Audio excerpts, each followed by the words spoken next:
Oh, shit. Yep. I'm excited for this one. I am too, man. I think this is going to be an eye-opening episode. I know, Stan, you've been kind of trying to follow along. Oh, so we got Justin Cole over here in front of me, and today's guest, I mean, dude, there's not enough to say about you, man. Local legend, hardcore extraordinaire, Stan, man. Yeah. How do you pronounce your last name for real? So it's Polish. Liszewski? It's Liszewski. Liszewski. Yeah. I mean, you know, I would have fucked that all up. It's cool. I mean, I wouldn't expect anybody to get it. It's I've heard it mispronounced all my life, so I'm not going to be. Yeah, there's no H in there. No. Liszewski. Oh yeah, There's a Z. There's and a W. Right. I was about to say you remember Connor from Mountain Home, Right. It's like Sheichi. Yeah, but it's yeah. SZESCI. Yeah, this is one of them crazy like old country names. You come from the definite far back European underground. I guess so. Yeah. Well, I inherited the last name. People were like, "Oh, okay. Are you? Have you visited Poland? Do you like? I don't know anything about Poland. I've never been, but I have a great grandpa who's from there. Okay. So the name's just there. Yeah. Not really a lot of the history. Gotcha. Dude, I'm excited, man. I am too. I just want to get off. Thanks for coming. That's the first thing. Absolutely. Before Thank we you guys even for get having into me. I also want to say the first thing. You've got the TV on. You got the Crash Cast thing up there. You've also got the Hot Ones Jeff Goldblum in the search bar. I was trying to show Kaylee the Right, but on your up next, you've got the Mega Man 11 Deathless Speed Run, which I have not out of all the Mega Man games that have been in existence, I have not played that one yet because I don't have a Switch. I've been trying to do some gaming research. Yeah, because for our the gaming episode episode was fucked. So I'm trying to get better, and I actually have a guy bringing me instead of me taking notes, he's going to write down all the things I should talk about. Just give them to you so you can direct it. I'm trying to get better, man. I'm trying to get better. So Stan, I want to start this out, man. You wrote this post. You remember this? Oh yeah. Okay. There's a lot of good points in here. A lot of good points, and I want to get, if you don't mind. No, please. I want to get to the. I want to go right to the nitty gritty, dude, and then we can just kind of talk about your career, our careers, all the times we've overlapped each other. That kind of thing, like because we've been going not parallel, but we've been in the scene together. Fucking Yeah, absolutely. Like our projects have maybe crossed or been adjacent or parallel, whatever. Yeah. And then there's a gray area in what we do. It's been a long time, right? We're Arkansas, so we we have so few people in our music community that we got. You got to be able to. Blend in with Right. I'm a terrible reader, but I want to try to get through this the best I can. I think it's a good post. Well, I think what he encompassed a lot of, you get an old world guy in here. You get a guy like me who's been around the block for a couple of decades now. You want to kind of, this is good. You summed it up. Yeah. And I kind of I was kind of on the sidelines watching all this happen too. Well, so the best part about this is he and I were talking about your post separate to the podcast. I don't even think we were at practice. I think we were just hanging out. Yeah, we were just hanging out. And he was like, dude, did you read Stan's post? And like we were just talking about it a little bit. And he was like, dude, this is everything. He's like, he's hitting all the points, man. This is beat for beat. Everything I ever want to talk about, man. These are the things I hope more people understand. But it says, so you guys played Brigade Fest, and this was after that, right? Yes. So the Jungle Juice, my old band that we broke up, but the last Brigade Fest was coming up, so we were asked by my friend Zach, who's the mastermind behind Brigade. He was like, "Hey, can you guys play the last show?" And I was like I didn't want to. There's a cheat, like a lot of hardcore bands. I think it's kind of cheesy if they break up and then it's like they do like a one reunion thing and then another reunion and then whatever, but they never fully get back together. Right, it's like a diminishing returns, but they don't want to fully commit. Like, I don't know. I think it's kind of corny. I didn't want to go that route, but I was like, yeah, sure, we'll do it. I know a lot of younger kids were like, oh, I've heard the rumors about that band, but I've never seen them or whatever. So we were just like, fuck it, let's do it. Right. Yeah, so that sums it up. Here's what came after. It says, thank you to everyone that came out and make this weekend so special. I was floored by the support of both nights of Brigade Fest. I love Little Rock and the hardcore / metal community that we have here. I heard a lot of people saying stuff after the sold-out Jungle Juice show on Friday. Congratulations, by the way. Yeah. That's no easy feat these days. that had me thinking. Multiple people said things along the lines of, I heard the show was sold out. I can't remember the last time that happened. Or this felt like a show from back in the day. Or it's like 15 years since there was a show this packed of Vinos with this much energy. Or I remember when all shows were like this. It's wild to hear. It's wild to hear that. And while I appreciate the sentiment, I feel that's totally off. Friday was one of the best shows I've ever been a part of, and was such a special time for me. But in the last year alone, I've been to more shows than I'm able to count on one hand that have been packed almost as much as Friday and were also insanely fun. So that's been a topic amongst, I feel like a lot of bands, at least in the last 5 probably years. Yeah. Where we saw this incredible downturn where it was 7 fucking people show up to your show after 2 months of promotion. Sure. And, we even when I first started this thing, it was like, what's going on? Like, how do we fix it? This, that, and the other. But there has been something magical this year. Yeah. Oh, yeah. Yeah. Where it's just all of a sudden, man, like we haven't played a show yet this year that was, under 50. That's good. That's great. So more for Little Rock, that's 200 people. Right, right. And I don't know, and I know touring bands don't necessarily understand that when they come here. But the last few I've been to, and you were actually at a couple of them, it's been like, what the fuck, man? This is amazing. And I think, sadly, there's two things. I think one, I think people maybe are just tired of being inside. Sure. the whole stay inside binge watch everything might be kind of fading. But also, I mean, this is the sad part. We've lost just about every venue. Oh my gosh. Yeah. You're not lying. We're down to 2 as far as our genres are concerned. Sure. We're not playing Sticky Fingers anytime soon. Yeah. So, maybe. I mean, we'll talk later. Yeah. That would be so fucking sick. So, and as of right now, Rev Room, it's just like, are they open? Are they not open? I mean, they just closed. I mean, they just sold off the restaurant part. Right. They're in a Rev Room is in. I mean, for people that aren't from Little Rock or haven't been to Rev Room, it's in an area known as like the River Market area with lots of bars and whatnot.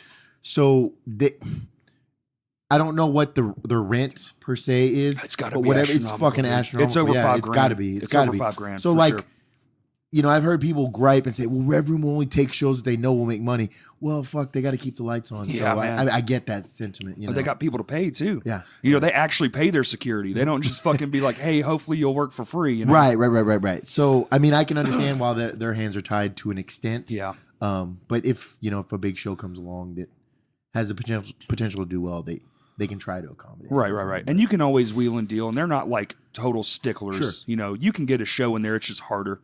Mm-hmm. And really, it's kind of ironic. I don't know if you think the same as me. The more and more I think about it, it's ironic as fuck to me that Vino's has become the spot again. Yes. Yeah. It's cool though. It is. It's like it just died long enough, stayed irrelevant. They stopped doing shoes even for like a year or two.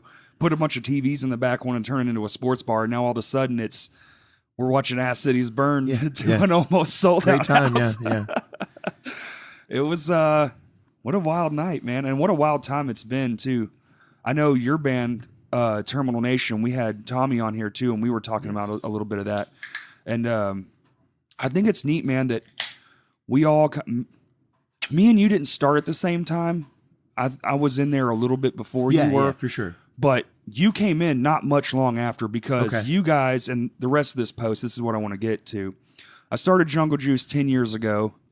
And for a lot of the last 10 years, we were barely active or not active at all, which, shit happens.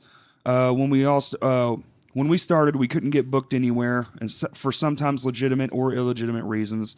There was no existing hardcore scene that we could latch onto. We weren't part of the metal scene, and the punk scene didn't get us. We didn't start at a high point in the city. We started because there was nothing else like us going on here. We just rode in our own lane. Sorry, I told you I'm terrible at reading out loud. We just rode in our own lane. We were young kids who never took ourselves seriously. We had fun. People hated us. I can think of multiple shows where we were literally made fun of while we played. Of course, those people moved on their next phase 6 months later. We just wanted to play hardcore, so we played hardcore. That's enough right there. I was definitely one of those people. You know, Yeah. I'm just trying to be honest. Yeah. I mean, when you guys came around, there was this. You were right after the heavy metal movement here, Sure. Yeah. and then that's when you were right in between the heavy metal, and then bands like Sacrifice were kind of toning down, and Zao were Right. kind of going down, and bands like Under Oath and Maylene and shit were kind of coming up. Sure. Norma Jean. I feel like you have this timeline in your head, and it's like, Sacrifice, then Right. Zao, then Norma Jean. Right. The timeline of what was here, what was happening. What was at this happening time. here, and then you guys come along, and this is just 100% me just trying to fucking put it out there on Front Street. You guys come along. You start booking shows, trying to, like it said, and I remember y'all trying to book shows too, and people being like, "Yeah, fuck that. Did you hear about over here, or did you hear about what they did over here?" I think there was something involving a hammer one time or something. Oh, that's a good story. Yeah, It was at a house, so Right. I don't have to defame any businesses. But. no, well, I mean, it doesn't. I mean, they're all gone anyway, so Oh, it really dude, doesn't punk matter. rock, man. Yeah, punk rock. Well, you guys were embodying something that a lot of people, and I was trying to think of it, man, because back then, what had happened was, and I know you were there too, because I don't know if a lot of people know this, me and Stan almost fought each other twice. What? Do you remember the No. riot at Vino's? Me and you were facing off against each other. No way. Oh, yeah. Oh, this is crazy. Oh, yeah. And you were still young, little Okay, Stan. sure. Like, you were still very Well, I was fresh in the still scene. an asshole, I'm sure. Oh, yeah. we both Okay, were, my okay. friend. That's why I want to talk this story out, because this this is crazy. yeah. Okay. And the other time was in the, okay, so there's a couple of different versions of Downtown, but I want to say this was the first building second setup. Do you remember that? Yes. Before they moved next door, they were beside where they Oh, were. the Do separate you remember buil- that? Yeah, separate space. Okay. And it was it wasn't like we I were think I gonna. went there once. Yeah, to yeah, be yeah. And honest. this probably was the one time you went there, and me and you, we got into it a little bit. It was a pit thing. Okay. And that's where a lot of that started. Was you guys brought the new wave of The Caden The- kids. the new wave of, like, I don't want to say like hardcore dancing, but Sure. there was this thing going on, and you were in there, and all those guys. Okay. The Yeah. the older guys who all fell off. I don't really remember their Of names, course. but there was a guy who wore the glasses, and see, that's how I remember him, was like Right. streetwear. There was headband, glasses guy. Yeah, tattoos on the back of the arms guy. But a lot of us started butting heads because you were like old world meets new world. So back then I wanted to like do some research. What the fuck is all this crazy shit? Sure. You know? And I'm just trying to give you my perspective Yeah, of yeah. how I I'm saw. interested, yeah. You're sitting here talking about the thing I was on the other side doing. Like I was one of those people. Okay. See, we were both butting heads, but I wasn't necessarily helping the whole scene. I was just trying to help my scene. Of course. And everyone does that. I think especially younger Subconsciously kids. or- Yeah. Sure. Well, that's where I want to go to with this. Is now we're a little bit older, and now everybody helps everybody, and it's kind of awesome that we Yeah. made it to that point without any too bad of things. Sure. You know what I'm Yeah, saying? absolutely. So the worst time it ever happened was the Vino's thing. Okay. So Under Oath had just got done playing, and the hardcore kids and the old school kids that were like me were all there. Uh-huh. Do you remember the riot? No. Okay. So I remember hearing about the show, but I actually wasn't at this show. I think Was it the Emery show? I don't know. There was two. I remember hearing that Under Oath played there, and then like people were fighting in the parking lot. And Oh, it was more than the parking lot, my friend. It okay. It was in the middle of some guy almost got hit by a fucking car. So I was of the age where I maybe just started coming to shows right after this happened, and then it was a thing where I was like, damn, I wish I was at that show. Who the fuck did I swear off against? malicious reasons. So maybe it wasn't me, because I feel like I would remember it, but maybe not. But yeah, I don't think we. Man, I probably could have sworn. I it was mean, you, I'm man. not saying we haven't squared off. Well, I know as- the pit one was for Okay, sure, sure. but that was because I think your friend actually hit me. Oh, I don't doubt that. Your yeah. friend hit me, and I was squaring off with your friend, and then you know how it goes. Sure. Everybody, okay, so now my friends have got my back, and then your friends Of have course, your of course. back, and it's like and then the security steps in, and everybody gets kicked out, and it was all for nothing. This is the first time I'm hearing this whole story, by the way, so I'm just enthralled. Well, I could have swore the Under Oath one was, but maybe I'm misspoken. No. It was at Vino's, right? Under Oath at Vino's. Oh yeah. Yeah, I wasn't at that, but I have heard the stories about Oh it. man, I actually point to that night as the end of everything. Sure. That was when it all changed. Who was there a local, like was Clench Fist played that or something? Because I heard that there was like a mixing of worlds. Yeah, there was. See, that's what happened. And then that might have. Okay, so you guys are coming around, and y'all, like you said, you guys had to set up your own shows. You had to do all your own stuff. You know, you had to I think was Sam was helping you guys out. I do believe in the early days was she helping? She was trying to, yeah. And we would just, sorry Sam, but we would just fucking shit back in her face. Like she'd be like, "Yeah, I put you guys on this big show, cool." And then we would just start a 20-person brawl at that show, and then she was like, "Why?" Yeah. Well, I do know that. So there was something that was going on, and it was like, I call it push moshing, the old school, the push mosh and the hardcore kids were starting to come to head. But you guys, we had tried to keep it separated, and I don't know if it was Fletcher that booked the show, or if it was Sam, or maybe it was Haley, but somebody booked those two colliding types of people on the same show, and that is what happened. And boy, oh boy, that was the night. I mean, it was like a powder keg in there, man. Yeah, and it was packed too. It wasn't like it was sold out over. Yeah, like it was way more than was supposed to. Because this is when Under Oath was fucking. Oh, they were like on the rise. It was just the big album that like shot him into the stratosphere. Well, here's the thing: is it shouldn't have been at Vino's because they got huge, but the show was still booked. Okay. So they got big in between playing the show. It was like the tour for that album. Yes, yeah. And nobody saw it coming that they were going to get fucking gold record and all this shit. So they started.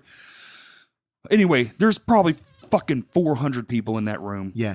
It was insanity. Yeah. And then it just at the end of the night, man. I mean, literally right at the end, it was last song. They played, one of the, they always, every band plays the hit. You played the big song, the one everybody's going to go hard to, and shit just went sideways so fast. Sure. And it spills out in the street. There are still traffic. There's a guy out in the four-way. I mean, they're not just pushing and shoving. They're fucking hitting each other. Oh yeah. And I can imagine. Yeah. I thought I was in your face, but okay, somebody out there. I'm sorry. I was definitely. I wish I could. Right. Well, I was definitely in somebody's face, and we were. For the sake of this argument, you were fighting Stan.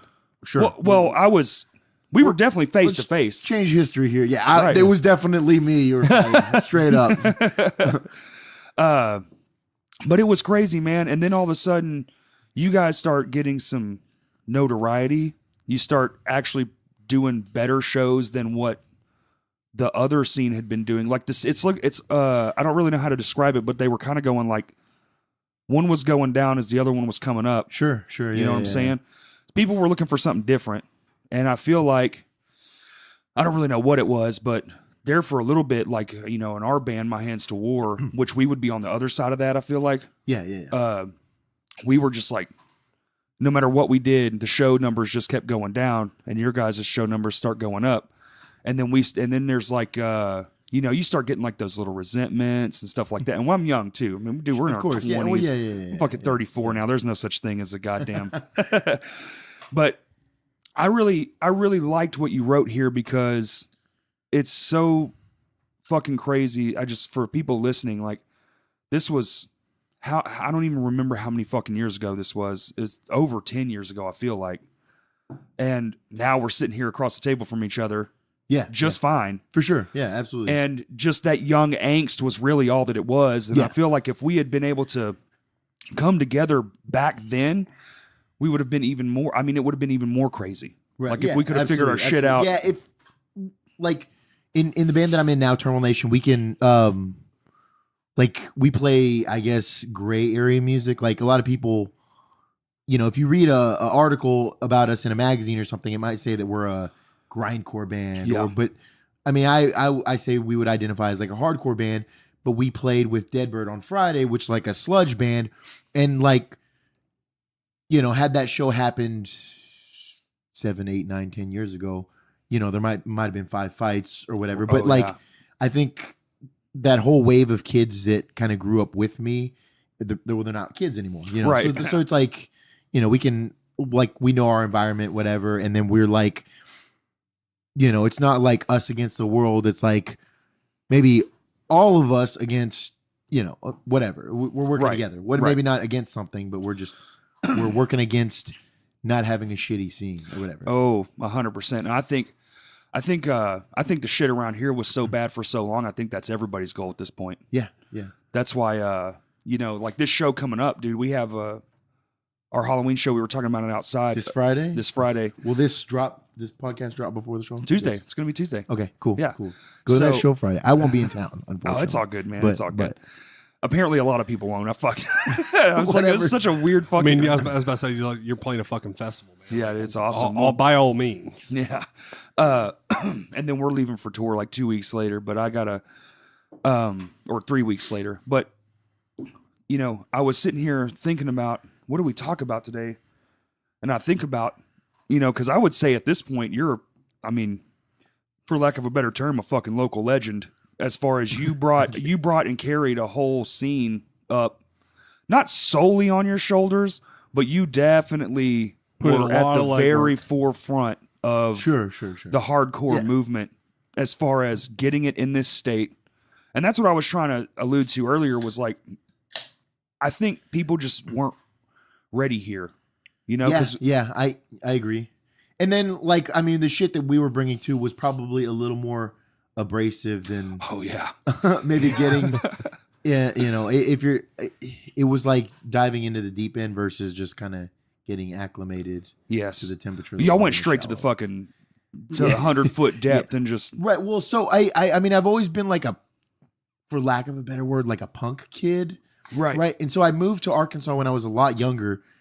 And From California? From California, yes. And so in LA, there was like K-Rock, which is like the 100.3 The Edge Yes. of here. Yeah. But they would play on the radio. They would play like AFI and Rancid Wow. and Bouncing Souls and Anti-Flag. So like those bands were like big, but I would come here and nobody would know about them. I'd be like Right. in junior high and I'm like, nobody's listening to this. And so I got really, really into punk first, but I was like, well, this is Arkansas. I lived in Benton, which for anyone listening that may not know, Benton's like 20, 25 minutes outside of Little Rock. So it's not like it's a town of maybe 30,000 people, give or take. Yeah. It's small, so there's not, anything cool going on is going to be happening in Little Rock, of course. But I was just like, well, there's not like a music scene here. Like there's no way that can be a thing in Arkansas. And so I just kind of, I didn't like this place anyway because it was such a culture shock. So I would like sit in my room and I would go to like chat rooms and shit. This was 2004. I would go to like early days. punk rock chat rooms, right? And I'm sure I've seen a plethora of dicks where it was like, hey, download this new Bouncing Souls song or Guttermouth song, and I would click on it. And of course, with dial up, it would take like 6 hours, and then it would just be like A snippet or some something. guy's dick, and I was like, that's God. not very good or whatever. So like the chat rooms were very crazy, but it was like kind of in the wild west days of downloading shit in the internet. But I would go to the Epitaph website. I'd visit that a lot, and they would have like this entire roster of bands, and they'd be like, you can download 3 songs for free. So I'd be like, boom, do I like that? Cool. And then I would borrow my mom's credit card and order like a CD or something. But I was like, so this whole punk rock thing is cool. I found like Agnostic Front, Anti-Flag, AFI. I guess now people would look at it as like mall punk or whatever.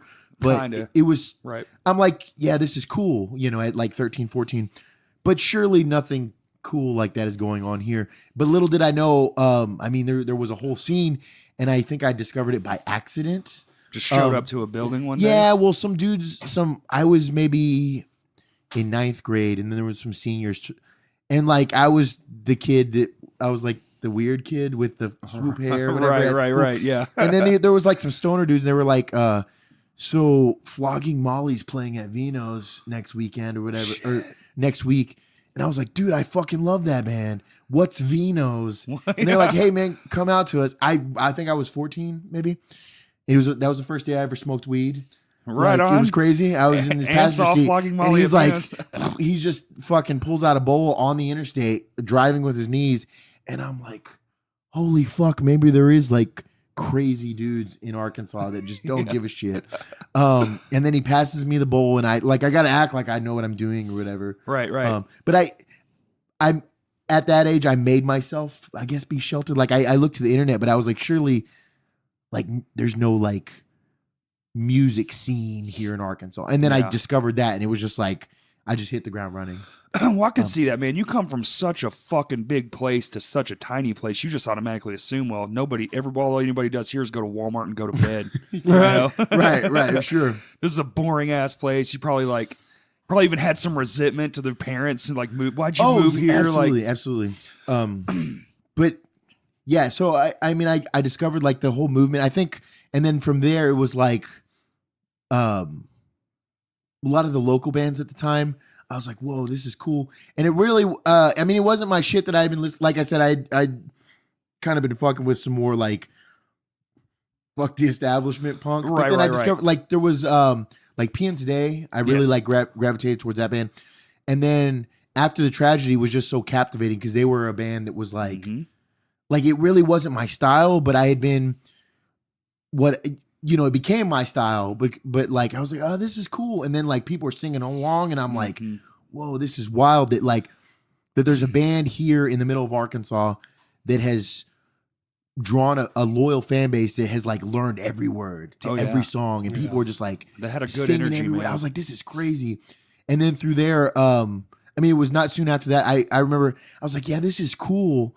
Like this is a lot heavier than what I had been listening to. Right. But I want more, you know? Yeah. And then I think this was about the time maybe you started Annabelle. Yeah, that would have been the same time. About that time. And I was like, this is my shit right here. Like, this is cool. This is cool. And it just, it just kind of spun off from there. Yeah. Becoming Saints was another band huge. around that time. Yep. Ashes of Augustine. Those are my dudes. Okay, that band was fucking crushing it. Yeah. Day one to day zero. They were fucking... Absolutely. So I was really into punk. I discovered like the local music community, and people, I don't know if they called it screamo or they called it hardcore. It was just like whatever, but I was like, this is cool. I like alternative hardcore. I don't know. Screamo is just a weird thing to say. Sure. It doesn't really, I don't know. It doesn't hit with me. Yeah. It doesn't roll off the tongue, but now that I'm almost 30, I've said screamo for a while, and I'd be in high school and people were like, hey, screamo, faggot, or whatever, and like push me up against the locker. And so I've heard screamo for a long time, and we actually talked about this in our couple of episodes, actually all the ones with the band. So I said with Tommy that you have this vocal style that I can only describe as you're trying to literally tear the fabric of space and time. Sure. It's like this. I don't know. Joe from Advent is the only thing comparable that when I think about how can I describe it? If they don't know who that is, I'm like, well, do you know who Advent is? And if they say that, I'd be like, okay, it's like that sort of. So, but you have to come from. I'm trying to get inside your head a little bit. You have to come from such a fucking. I feel like a very angry spot. Yeah. When did you get? Have you always been that angsty, or did you find something to be pissed off, or is that how your passion comes out? So because you're I want people don't understand. You're a very friendly individual. Yeah, like, yeah. Oh, I try. People don't understand. You might not have said that 10 years ago, but I'm sitting here talking about how we've been in push matches and stuff, and I know one for sure was at downtown for sure. Could be more, yeah. But that also was just us being young. Yeah, absolutely. And dumb, and we both wanted our thing to do the better, like, you know what I'm saying. And you're heated in the moment too. Like you might have a friend who's an asshole, and he goes out and starts a fight, and then gets into a fight, and then you're like, well, he's my friend, and even though he's 120% in the wrong, whatever. But in regards to my vocal style, so I guess like the angst was there. I was always, as a teenager, like I said, I moved here. I didn't want to be here, so I had that resentment anyway. So I was like, I want to be, in a punk band, whatever. So, anything musical endeavor that I wanted to start, it was out of rage, I guess, and angst. And then, like I mentioned a minute ago, when I was like, oh yeah, I'd be in high school, and I've heard the term screamo because people would push you into a locker and call you fag and throw me a homophobic slur at my way or whatever. And so I've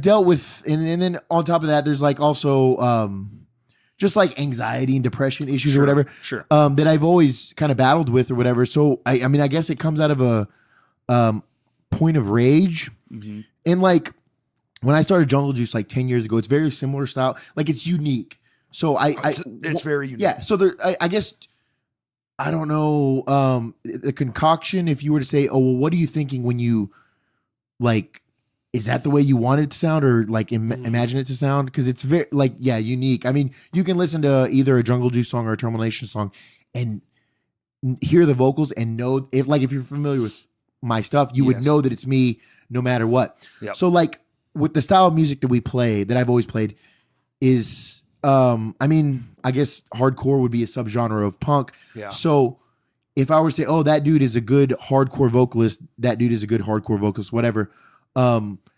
If you were to compare me with like somebody who's a talented singer or like even that's a broad term though, right. But like, because I guarantee you, people can sing all day, but nobody can fucking bark out words like you can and still have a voice the next day. Dude. Right, exactly. So like, just the ability to sound unique and like yourself and to sound organic. Like you might be, if you are the type of person who refers to Terminal Nation as a metal band, and then you compare my vocal style to the singer of like the Black Dahlia Murder, yeah, that dude would be a lot more talented than I am, maybe.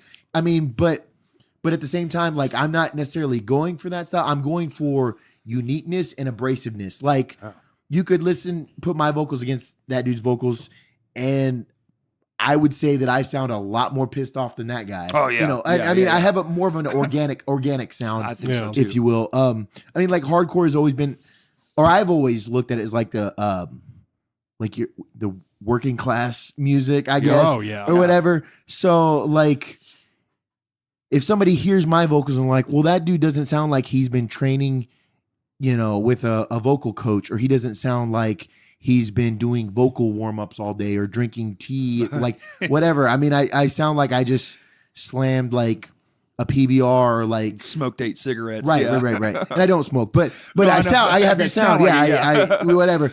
And so like somebody's like, well, if he can do it, so can I. And like, and that's cool though. But I would want, I try to have a unique sound and a unique delivery. And I think, I would have to say to anyone who thinks they can do what you do, I have to say, bring that shit on. Because, dude, it really is. I mean, we're on like 100 some odd years of recorded music history here. And, hardcore in relative terms has only been around for it's a flash in the pan. You know what I'm saying? So for you to come around, you were young as fuck and you developed this style. And like, did you necessarily... These are always the things that fascinate me about a guy who has, I was saying it with Tommy, you have such unique vocal styling that no matter what your guys bring to the table, like we even said it in that episode, I think they could write some sort of like super ballad, but the second you start, that makes it a Terminal Nation song. You know what I'm saying? Sure. So I'm thinking, did you find these guys organically, or did you kind of have some idea of like the sound and you kind of molded it from your brain? Like you took a guy who was a good guitar player, maybe not playing the style you like, but like, hey, play it like this, or maybe try this. Like, how did that part happen? Because like you said, there wasn't very many of you. So the fact that you found a couple of them to even start a band with seems like it was either hard or you had to actually kind of steer that ship. Yeah. Well, okay. So when I started Jungle Juice a while back, there was like nothing else like us.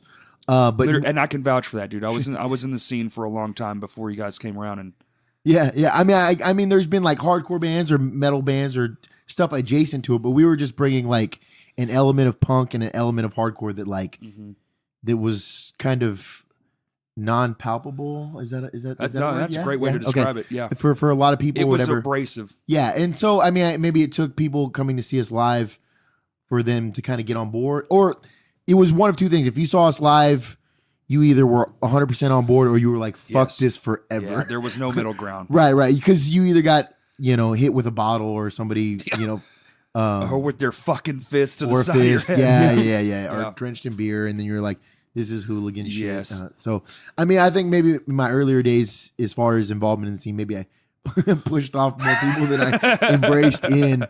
But I mean, I think I'm over that now. But as far as, so me and my best friend, Ted Gillum. Yeah. He plays in Head Cold, Which is now, fucking which is a awesome. great band.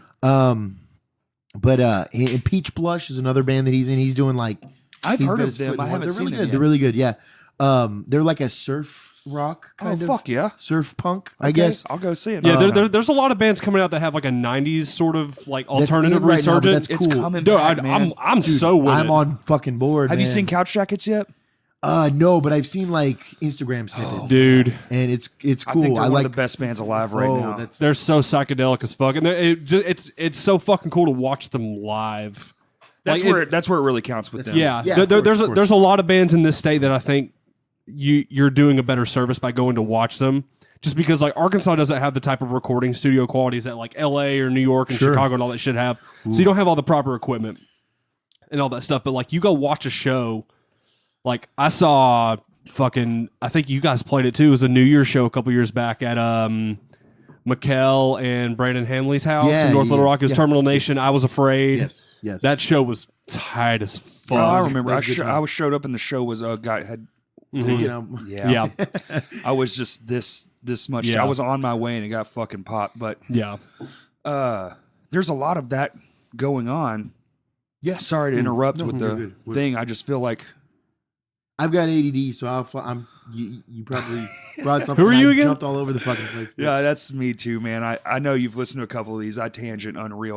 yeah. But as you say stuff, I'm like, oh yeah, let me get this out because but if I that's don't, good. That makes for good. I did have a question. So for absolutely. the transition from Jungle Juice to Terminal Nation, what made you want to change somewhat stylistically? Because I mean, Jungle Juice and Terminal Nation are both very rooted in punk sure, and sure. hardcore, but Terminal Nation I feel like has more of a stance, and Jungle Juice is just more like let's just fuck everything up. Yeah, you're absolutely okay. So that's funny that you bring that up. So, the reason, Jungle Juice was kind of doing our thing, and then, like our drummer at the time, Kirby, was playing with Sean James and the Shapeshifters. yeah. Oh, nice. Fayetteville, that. if you're Hell familiar yeah. with them. He's still playing with them and fucking touring all over the world. That's sick. Congratulations. Yeah, to that him, dude man. is That's awesome. fucking killing it. That's sick. I love that guy, by the way, if he's listening. Kirby, what's up? But so he had moved to Fayetteville. He lived in Conway. He had moved to Fayetteville. And then that, like, we were just like, okay, so we'll just kind of practice when we can. We'll do shows when we can. And it was coming down to like, we'll play 1 or 2 shows a year kind of thing. I remember that. yeah. And so, I mean, like, people would ask us to play shows, but like, it was hard for us. And B, I mean, you know, I wish we could have played more, but we were just kind of like dwindling off and not really doing too much or whatever. So I was like, well, I want a band that's maybe a little more active. And Jungle Juice started more like way more punk, and different dudes joined and brought different elements. So it evolved into being more like a metal-ish sounding Yeah. band. Yeah. And I feel like y'all's attitudes were more punk too. Yeah, for sure. Like for sure. the traditional punk. Right. But we got heavier and heavier as we went along. So I was like, well, I want to start a like a more punk sounding band, like an old school hardcore, like a, you know, Dead Kennedys, SSD, you know, Youth of Today, just Right. like in your face, aggressive, like working class hardcore punk, just whatever. And so I started that, and then of course Terminal Nation ended up evolving into being more metal, a lot more metal influenced. But we started off as just like a punk band. Like our demo is very, very punk sounding, if you will. It's raw as shit. Yeah. So I and like you had mentioned earlier, that I kind of just bring dudes on board and like play the, like I kind of was like, hey, play this sound. But you guys know Tommy. Yeah. I mean, that's not his lane. Right. But he was like, yeah, I mean, Tommy is one of the most talented But that's what I'm saying. musicians. He's so fucking talented. You can be like, hey, play it like this, and he can be like, oh, okay. Yeah, and then he'd be like, it would take him 10 minutes. He'd be like, okay, I just learned that genre of music. Well, it's like he's taking his entire style and he's kind of meeting you halfway with every Yeah, kind of yeah. idea and all that stuff. Exactly. So, just fucking shout out to Tom. That dude is one of the most like incredible music, like from a creative standpoint, one of the most incredible musicians Yeah. I've fucking ever met in my Yeah, life. dude. It's Yeah, dude. unreal. But I was like, I hey, love watching his shit, yeah. man. So it would be like going up to Stephen Hawking and being like, hey man, can you help me out with this addition? Right. Or like subtraction Right. or whatever. But I mean, he was able to dumb down his abilities, and I mean, he wrote some cool shit. And Chase Turner, like the idea of Terminal Nation, I was like, man, I'm not doing a whole lot with Jungle Juice. I kind of want to start a band that's like, all these shows are coming through and there's no like hardcore bands to play. Yep. Let's fucking do a band. And we talked about it for like a year or more. And then finally we were like, fuck it, man. Let's just make it happen. Whatever. Yeah. And I can't play any instrument. So he was like, well, I can play bass. Okay, I guess. And that the style of music we play, playing bass, okay, I guess, was That's all you need, acceptable. man. Yeah. That's all you need. Now Play he's the- a lot play- better than now he's. I would say No, that he's a good bass I was player. brushing up on. I was going back and looking through some old YouTube videos, Yeah, and I yeah. was like, hey, he was there playing, and I was, he's killing it. Yeah, Yeah. he's great now. But we just wanted something raw, and then we just went with it. Chase Davis that plays drums, he hadn't played drums in like 5 years. I was about to say, because something in Sanford had broke up a while ago. Yeah. Well, okay. So Weren't they the both in that band? yes, Okay, yes, okay. yes. Yeah. And then Tommy was in the band too. So it was Tommy, Oh, that's Chase right. Turner, Shit. and Chase Davis. Yeah. So it was like, Right. and people made the joke. It was something to stand for. Was Terminal Nation when we started. So the first Terminal Nation show was the last Something to Stand For show. So and they were kind of Okay. like they had the route of Jungle Juice where they were kind of like dwindling off and not doing too much, Okay. whatever. So Yeah. they had a proper send off at Vino's and we played that. We Terminal Nation opened up that show or whatever.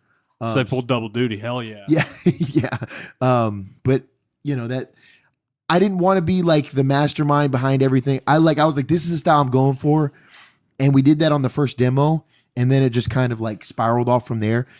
Everyone has different influences in the band, Right. and now that Dalton's joined, he's a very like sludgy. He That's comes. the other guitarist, right? Yes, Okay. yes. So he's like shit like Crowbar and I Hate God and Whew. Cough and just like you're very just thick, heavy. Yeah, Crowbar's slow, crazy, but yeah. just but he brings that element to the table, and it's real. Like now I'm not like, hey, we got to sound like this. Now they tell me, they're like, Right. hey, we'll do this, and then somebody else will be like, hey, let's do this, and then we'll do this. And I'm like, okay, now let's mix it together, and then Yeah. whatever. So, Did you ever? I know me and Justin used to have this problem, which you've seen us long enough. You'd probably know this too if you ever seen us modern times.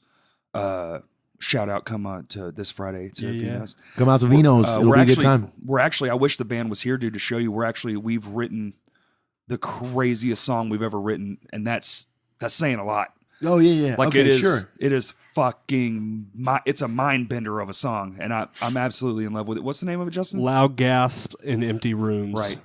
So And this even is My Hands to War. Yeah. Yes. Yeah. so it's got a very So aggressive. you guys have this spastic kind of Yeah, Yeah. very chariot-y kind of every time I die. Basically, if you took like the big bands from like the early metalcore, I would say the biggest influences are like the Chariot, Every Time I Die, Maylene, Norma Jean, and Dillinger. sure. But then we Yeah, also Dillinger. like we kind of just like push on that. Like we used to write songs, especially towards the end before we broke up the first time. It was like I would write a piece of music that sounded like three bands.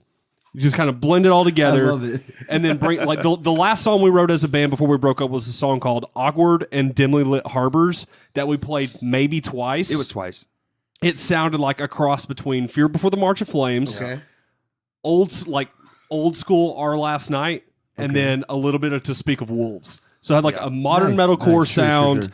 an abrasive, noisy kind of thing. Like, and we like But to it do was, like it was all over the yeah, we fucking like to do a place. bunch of like, time changes and all that stuff. Right, right. Well, like we did this EP when we came back called Isolation Blooms. This is all in 4/4. That's the first time we've ever done that. But the structures itself kind of change and they kind of flow in and out. The new stuff we're writing for Ursula Kingdom, there's time signatures all over the I place. love it. It's like back to form. That's But sick. what I was going to ask you is, there for a little bit, and maybe even in the beginning, when you're like a poor songwriter and you're just trying to find your own voice. Yeah. Have you always been like? I was always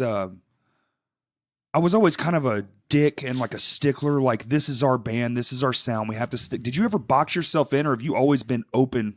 Alternatively to like somebody bringing in, like Tommy could bring in like this fucking blazing ass solo to your thing, and I feel like now it would work. Yeah. But if Tommy had come around when Jungle Juice was first starting out, do you think?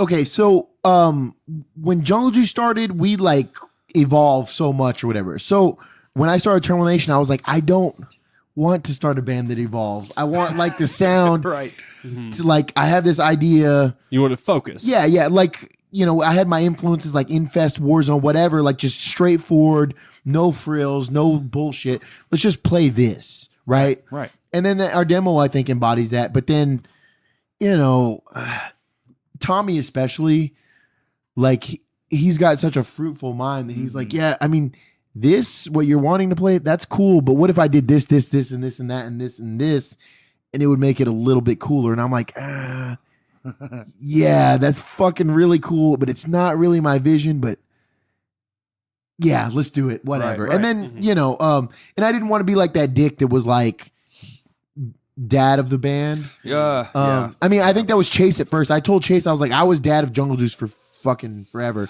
I don't want to do it. I don't want to do it anymore. Exactly. That's dude. And then, well, since then, and he's kind of dealt with his own shit. So like, Chase Turner was Terminal Nation dad for like the first year, and then he was like, here you go, right, or whatever, whatever. can So you take some of this shit yeah. back, So please? now I guess I'm you know, when I say dad, I mean like I put in merch orders, right, and then I book the shows. You do most of the other lifting. That's what I always think about. Well, I don't really contribute as far as like The actual music-wise. songwriting, the music. Yeah. So when we write music, I'll be like, okay, so now the riff needs to go da-na, da-na, da-na, da-na, and they're like with my mouth, like as I'm actually doing here. And then they'll be like, okay. I play 5 instruments, and that's still how I write No. music. Dead serious and Lame Johnny. Sometimes he'll be like, he's like, I had an idea for a song. And goes, wana, wana, wana, wana. And he's like, where would I put that on the fretboard? I'm like, well, where do you want to start? Because I know music theory. So he'd be like, I literally almost always say 5 because I know that's the he's like, he's like, I want to start here. But he goes, what's the reverse of this? That's so sick though, because that sounds like that doesn't surprise me when you say that about Lame Johnny. I'm like, that Lame Johnny would be a band that's like where all the guys are in a car driving down the interstate, and then be like, so I got this riff idea, and it goes down, and then somebody like, yeah, but then boot a little down, and then you know they just throw out a drum beat, and then you guys wrote a song with 0 instruments. That's cool that Stan just literally just wrote a new Lame Johnny song right here. No, that actually has happened, and no shit. You can check our mine and Justin have a text separate from everybody else, and I sent him this thing the other day. I said it's like a bunch of 1s and 2s and 4s and 6s and 8s, and he was like, okay, cool, I really like this. And I was like, yeah, I had to get it out of my brain, but I don't really know what to do. And I was like, what's the reverse of this? And he goes, so no, he gave me it's like 1 dash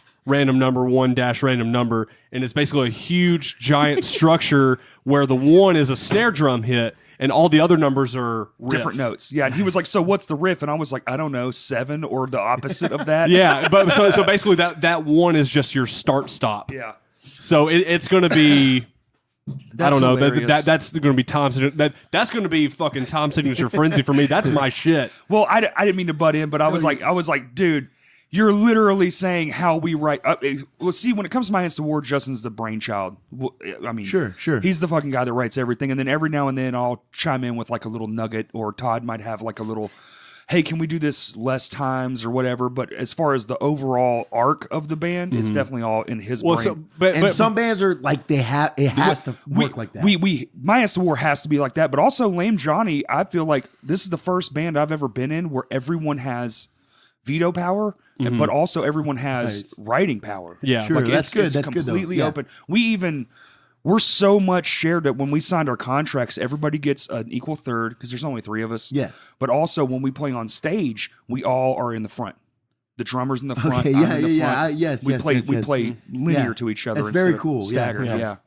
I fuck with that. Like I said, working class fucking music, whatever. It is.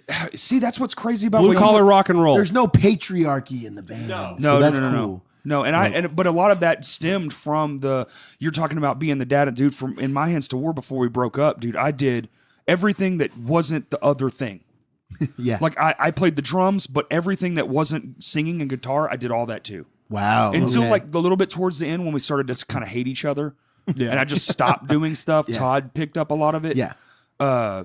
But other than that, man, I mean, that's what the mentality for Lame Johnny. When My Hands to War broke up, we started 2 weeks later, and the whole idea was 100% honesty. Everybody gets a share. It's cool. Yeah. That's yeah. it. So But like, I feel like with a name like Lame Johnny, you guys are like, fuck it, man. Like, prop the feet up on the table. Like, let's just chill, whatever. So it is a lot like that. Well, And since I was about to say, since we've done all these member changes, and that, like when we started, Corey is like nothing too heavy, and now we're writing almost heavier shit than My Hands to War. Well, I at was some really parts. into. Really? I was on a massive The Almost and As Cities Burn kick. yeah, Like yeah, it's yeah. all I was listening to was just easier to listen to shit because Yeah, my yeah. ears were just kind of Sure. burned out on the heavy stuff. Plus, I just got out of we'll call it a bad relationship. Yeah. you know? Okay. Yeah. That'll so- that'll do it. And so I was like, I just want to do something different, man. I'm picking the guitar back up for the first time. I hadn't touched a guitar in 5 years. Yeah. And I was like, let's just do this thing, Justin. He's like, okay, cool. So we started out, and it really sounded like, I mean, our first song, you play it next to an Almost song. It's like, okay, so you copied the Almost is what you did. Basically, yeah. And then just, I don't know if you guys were the same way, but like just over a span of about 4 years as we chopped away and kind of found ourselves, now we're, dude, honestly, I don't want to call us we're not traditional punk rock, Sure. Yeah. but we're a punk rock band. In Yeah. like the You guys vein are of, punk band with your own flavor. right, Like, with like rock and roll tendencies. sure. Yeah. There you go. Yeah. Because we definitely just don't give a fuck anymore. Oh, good Lord. No. And it feels so much better when like, because like we have a song that's gonna be on our upcoming CD that's like it starts in fucking G, like Corey tunes his string all the way down to like a bass G, and so in the middle of the song he tunes up to C, which I know real you time- guys, in real time. yeah, while I'm singing. he tunes up and down in between the song, in between the verses and shit, and like it's fucking like slow da da da da, Yeah, like you'll like slow that one. sludge. I'll show you the lyrics. You'll like it. Okay, It's called cool. Mouth Breathers. Nice. It's obviously it's. So far, yeah. I'll fuck with it. But so let's get back to the other thing. We cut you way off. You're good. You're good, man. So you guys, with Terminal Nation, you were actually kind of trying to like box the sound in, where you were like, I know we did like this experiment stuff. Like I want to fucking just I don't want to call it thrash, but you guys were just so like Terminal Nation was when, I don't mean any slight to you, and I don't mean this as any No, of disrespect. Terminal Nation was when I actually started to respect you as an artist. Okay, I get that. Yeah. You know what I'm saying? Like, well, just our prior interactions and all that kind of stuff, Yeah. and just just being young and everything. I know we say that a lot in here, but I kind of want people to know that the longer you go down the road, the more and more all that shit is meaningless. And you Sure, really sure. should. If you're trying to better your whole scene, you shouldn't just try to better a part of it. You should try to better the whole motherfucker, Yeah, absolutely. because it all matters.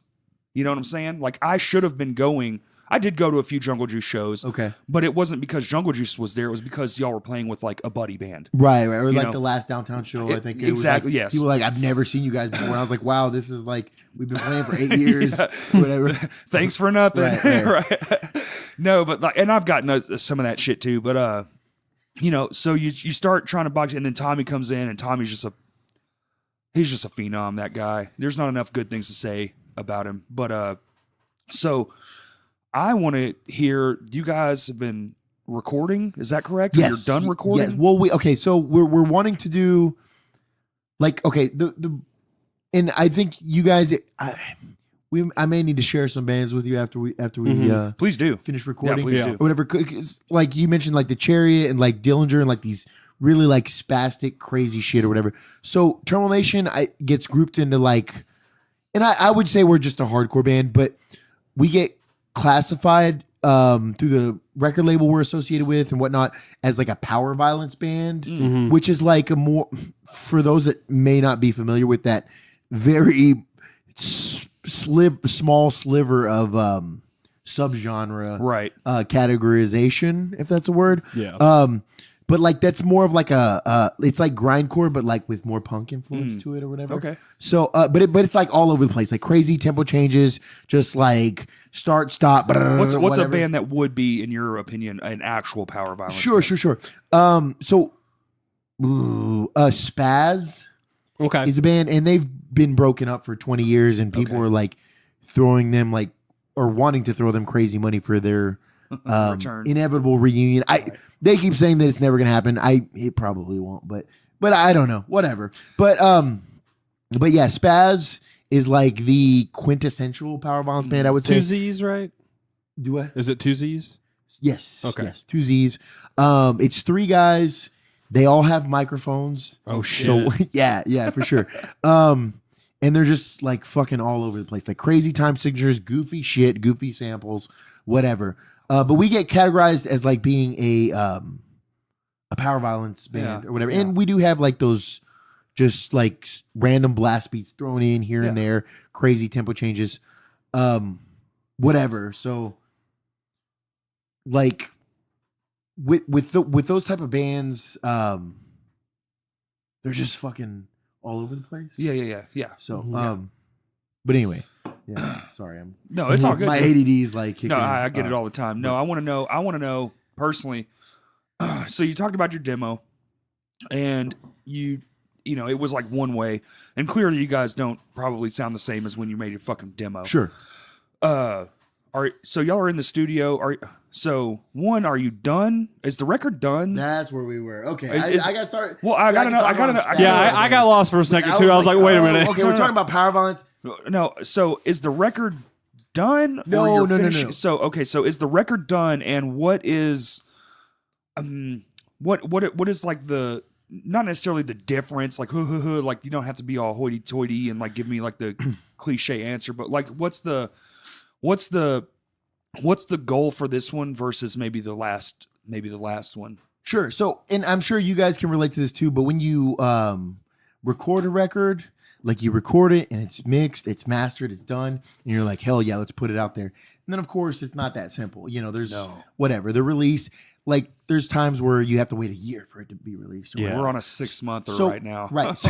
So the last Terminal Nation record that came out was about a year ago, but we recorded that music like over 2 years ago. So like where we were at that point in the band, like we were starting to get a little more political, but like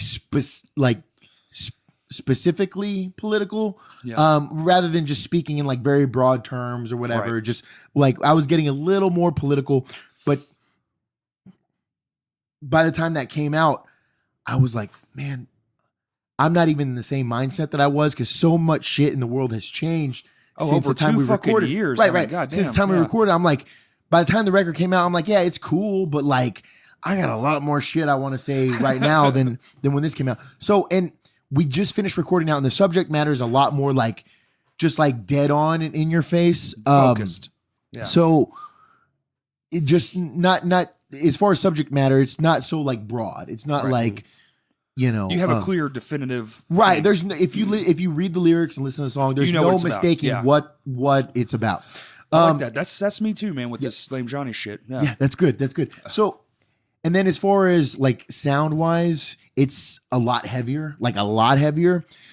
People that are familiar with the last record, Absolute Control, came out in the summer of last year, but production wise, it's not. I don't think it's that great. Right. Well, I mean, some people like it, a lot of the reviews when it came out were like, "Oh, it's cool. I like where it's going. You know, I want to hear what this band does if they get into a good studio." Or like, and so not backhanded compliments, but I'm like, fuck. So next time around, we got to record. So we recorded with Mark Colbert.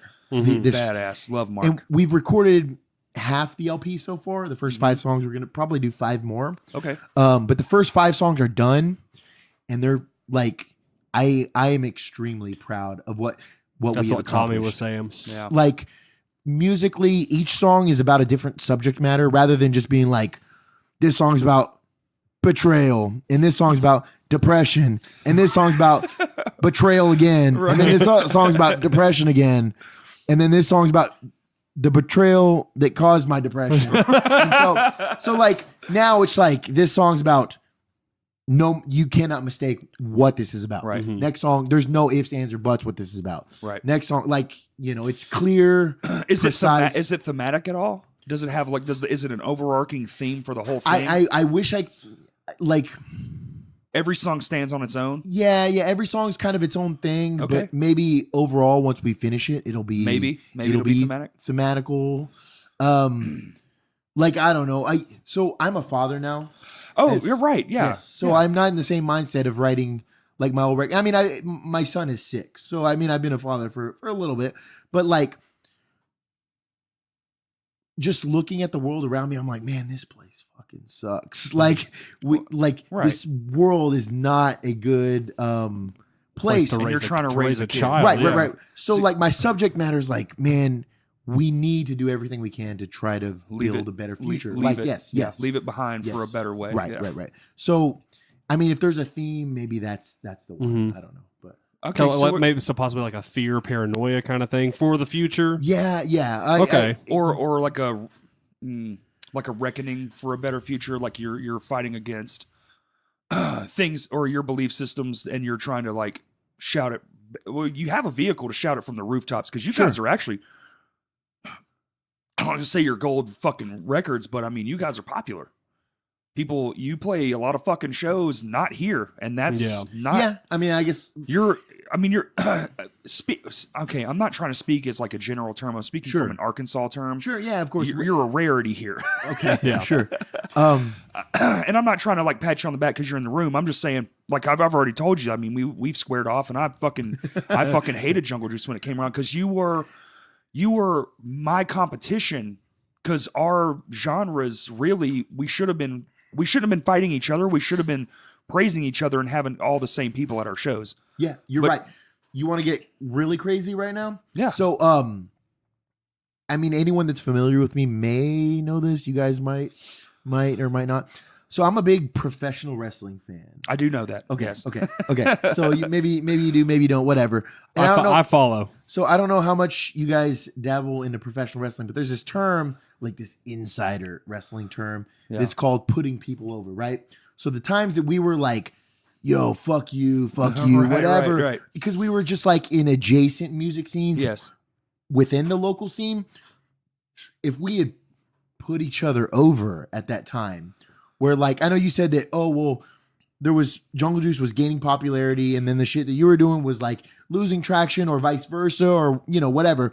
But if we were like, I think and I speak for myself when I say this, but if we were like a little more open-minded at the time, we were like, so as opposed to looking at this guy as like competition, why don't we just work with them and then both build on ourselves? Mm-hmm. So like in wrestling terms, right? So insider wrestling terms. So like, so there's Mankind, right? Oh yeah, Mankind. I love that. Sure. Okay. I know him. Cool, I like cool. him. So there's Mankind, and he's like doing all this crazy shit, but he's not viewed as like a main eventer. But then there's a guy who's viewed as a main event, like top guy, if you will, and he's been around for a while, and maybe he's at the time you could have said he's in the twilight of his career, but he went on to wrestle forever after that. But there's this dude who's been on top for a while, like the main eventer, The Undertaker. Oh yeah. And so The Undertaker and Mankind, they meet at if any wrestling fan, if I get this wrong, shit. But I want to say it's not the 97 King of the Ring. But anyway, whatever. I can fact check while you're talking. Okay. So Mankind, Undertaker. Mankind's not really viewed as like a main event guy. Undertaker is. They meet at Hell in a Cell. The Undertaker throws Mankind off the Hell in a Cell through a table. One of the most iconic moments in history, like in the history of wrestling. Are you going to pull up the video? No. Yeah. Okay. It's King of the Ring. It is King of the Ring. June 98. 15th. It's only what it says right here on Wikipedia, because it has its own page for The Undertaker versus Mankind. It does. Nice. And it also is the number. It's the number one on the 10 craziest. WWE. It's the third Hell in a Cell ever done.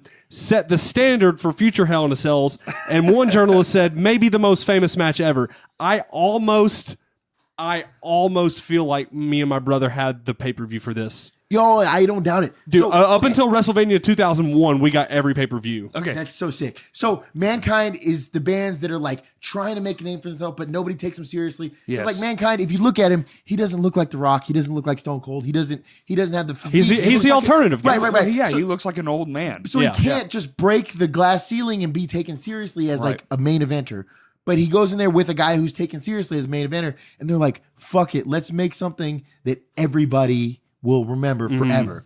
So the bands that were on the come up and trying to get to the next level, and the bands that were on the come down, if we had thrown each other off the Hell in a Cell, this scene would have been much better for Much it. Like, better. you know, 10 years ago. Like if I guess my analogy is like if we would have just been like, Yes. let's just Fucking sick analogy in my opinion. boom, let's just combine the shit. Let's Yeah. fucking do Yes, it. man. Whatever. We're abrasive music meets abrasive music.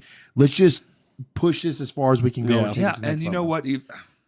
That's kind of a weird analogy because I think that's actually that's today too, man. That's with everything. Yeah. If we could just set our differences aside, talk to one another actually instead of scream at each other like Right. we probably used to do, you know, can or help put one another over. You're dude, right. we could have put each other on the map. Fuck that, because when our shit was going down or your shit was going down, we could have been like, hey, I'm gonna be at the Jungle Juice show tonight. You should too. And instead of somebody saying, oh, you going to the Jungle Juice? Fuck no, I'm not going to that. Right. Or I'll go to the show. It's not really my thing, but I'll go to the show and I'll hand out flyers and then invite those people to my show. That's it. Or we'll play a show together. Or we'll play a show and together. throw each other off the top That's of the it. Hell in the Cell. That's And then it. it would have Oh, yeah. been, and then everyone would still be talking about it today. Exactly. Right. And it would have been the shit back then. Right. People would be like, Whoa. like honestly, as big as our both of our bands got, I'm not saying like we're all fucking huge, but we both reached a nice little pinnacle Like, yes, absolutely. that we hit where, our band, we could play in front of 200 people and, we Right. sold out downtown on our last show, And like, that's not a crazy, that's just but what biz as usual. Like, Exactly, you're exactly. doing your thing. And You've we're- established your fan base. Yes. You've Right. established your legitimacy. People are like, now imagine had we come together Right, and right, put right, all right, those right. and it would have been like, my God, dude, there'd have been shit we'd be talking about right now. People like that actually happened. right. But instead we were like, yeah, we were a bunch of bitter, young, pissed off teenagers that had no business being in each other's way.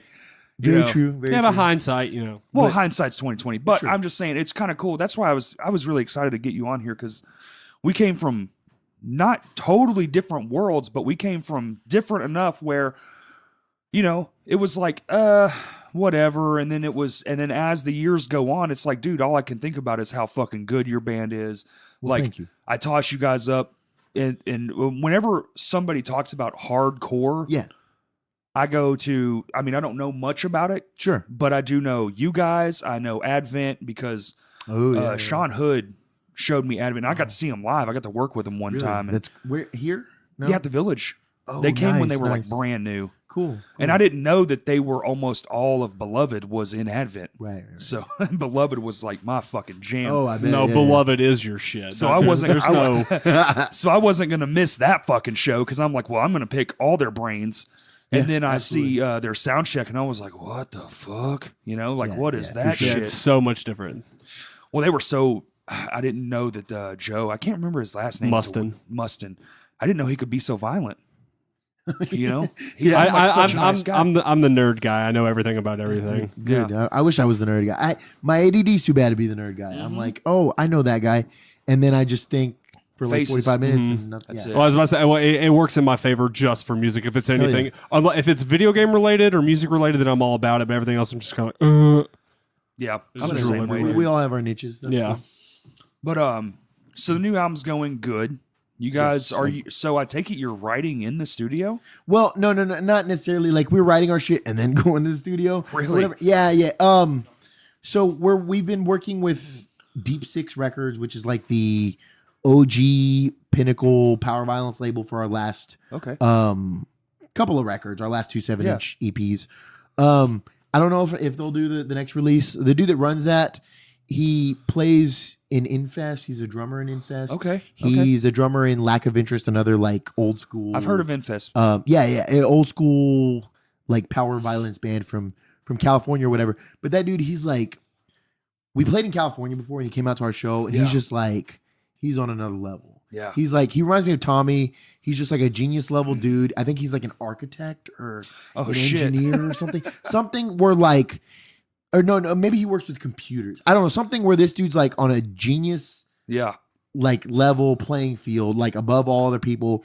And he has like no degree, but he has a job where he should have a degree, but he's been like grandfathered into it where like, he started before the degree existed. Right. Man. Exactly. Yeah. So there was no degree in like being, let's just throw it. Computer wizard is like the degree, whatever, to be at his level. Well, he was doing the shit before the degree existed. Right. So he just does that. But he works with computers and he has, this brain of computers, but he also hates computers. So like the communication was a little difficult as far as like planning release dates and whatnot. And like we got a lot of traction on our last record with like interviews and features with like Noisy and Decibel Magazine and stuff like that. And it's cool. And then we're like, okay, we have this hard street date where it's coming out. And then, but he's just like, he doesn't get on his email. He doesn't whatever. And I understand. Like, I get it. I wish I could be like, fuck, I'm turning my phone off for a month. Yeah. And like, but he does that kind of shit. And I almost envy the power, like to be able to, like the willpower to be able to do that. It'll still all be good. Yeah. Yeah. But so I like, we're just kind of, we're working on it right. We're working on a record right now. Well, there's no like street date or anything. We're just kind of doing it as we come. It may come out on Deep Six Records. It may come out on another record label or whatever. We're just kind of playing that by ear. So there's no commitment or anything. We're just kind of figuring out as we go. We did the first 5 songs. Very proud of that. We have other songs written that we will probably record, but we recorded the first 5 and the bar has been set. I'm like, shit. Are the next few songs we wrote, are they as good as the first 5? I don't know. So we're just kind of at a snail's pace right now. Right. But it's going to be a lot more aggressive. I don't want to go too slow because like I said with the last record, by the time it came out, I was a lot more pissed off than when I recorded it. Sure. So we'll see how it goes. We're just kind of winging it.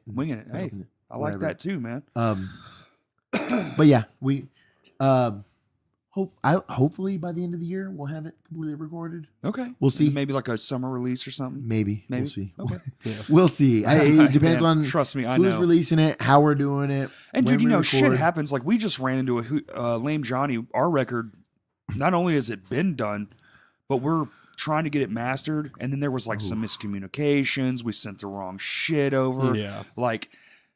Half the files didn't work, and this is just for the first. This is just for this is just for a test. This isn't even for the fucking record yet. So like I totally get it. And now we're already a month off skew, like because we've been dealing with this whole shenanigans.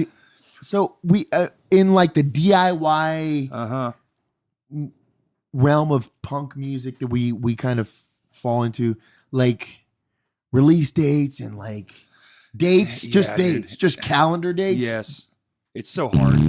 Yeah, like it's almost pointless. Yeah. Well, there's just so many moving parts or whatever. You can be like, oh, I want my record to release on January the 15th. Okay, well, can you record it by then? Can you get it in the studio by then? Yeah. Okay, cool. Can you get it mixed by then? Okay, cool. Can you get it mastered by then? Cool. Can you get it pressed by then? And can you get it to your house to be able to distribute by then? And it's just there's just so many little things that fall into play or whatever. That's just like the most I guess the most famous band I can think of that actually Norma Jean. Polar Similar was supposed to get pressed and come out, and it came out 2 months later because the presses were so backed up. Yeah, like they set a release date and then we're like, sorry. Yeah. And they're on a fucking label. It's like a notoriety. Like they have some notoriety and still couldn't fucking manage to do it. With the last Termination record that came out, we had a Noisy release, and they're like, Noisy was like, we're gonna stream the entire EP. Cool. They streamed the EP. They promoted the release date as like June the 16th, and then the orders it wasn't available to purchase online until like the next month. Yep. And so it was kind of deflating because like people were hearing it and they're like, oh, this is cool, I want to buy. And then they waited to the date and it wasn't there, and it wasn't there the next week, and it wasn't there the next week. And so like all those moving parts and stuff, it's tough. Well, and people's attention spans have gone way down. Dude, yes. If you promote a factual date, that's why we're being careful right now, because right now all we're saying is spring. That's good. That's a smart move. Because springs, that's 3 months. We have a 3-month In buffer. Arkansas, spring is like 8 months, whatever. But Whether spring, summer, winter, it could fucking snow tomorrow and be. See, I mean, see how you skip fall There because you that's go. how it feels. yes, because there's no such fucking thing as fall. there's no.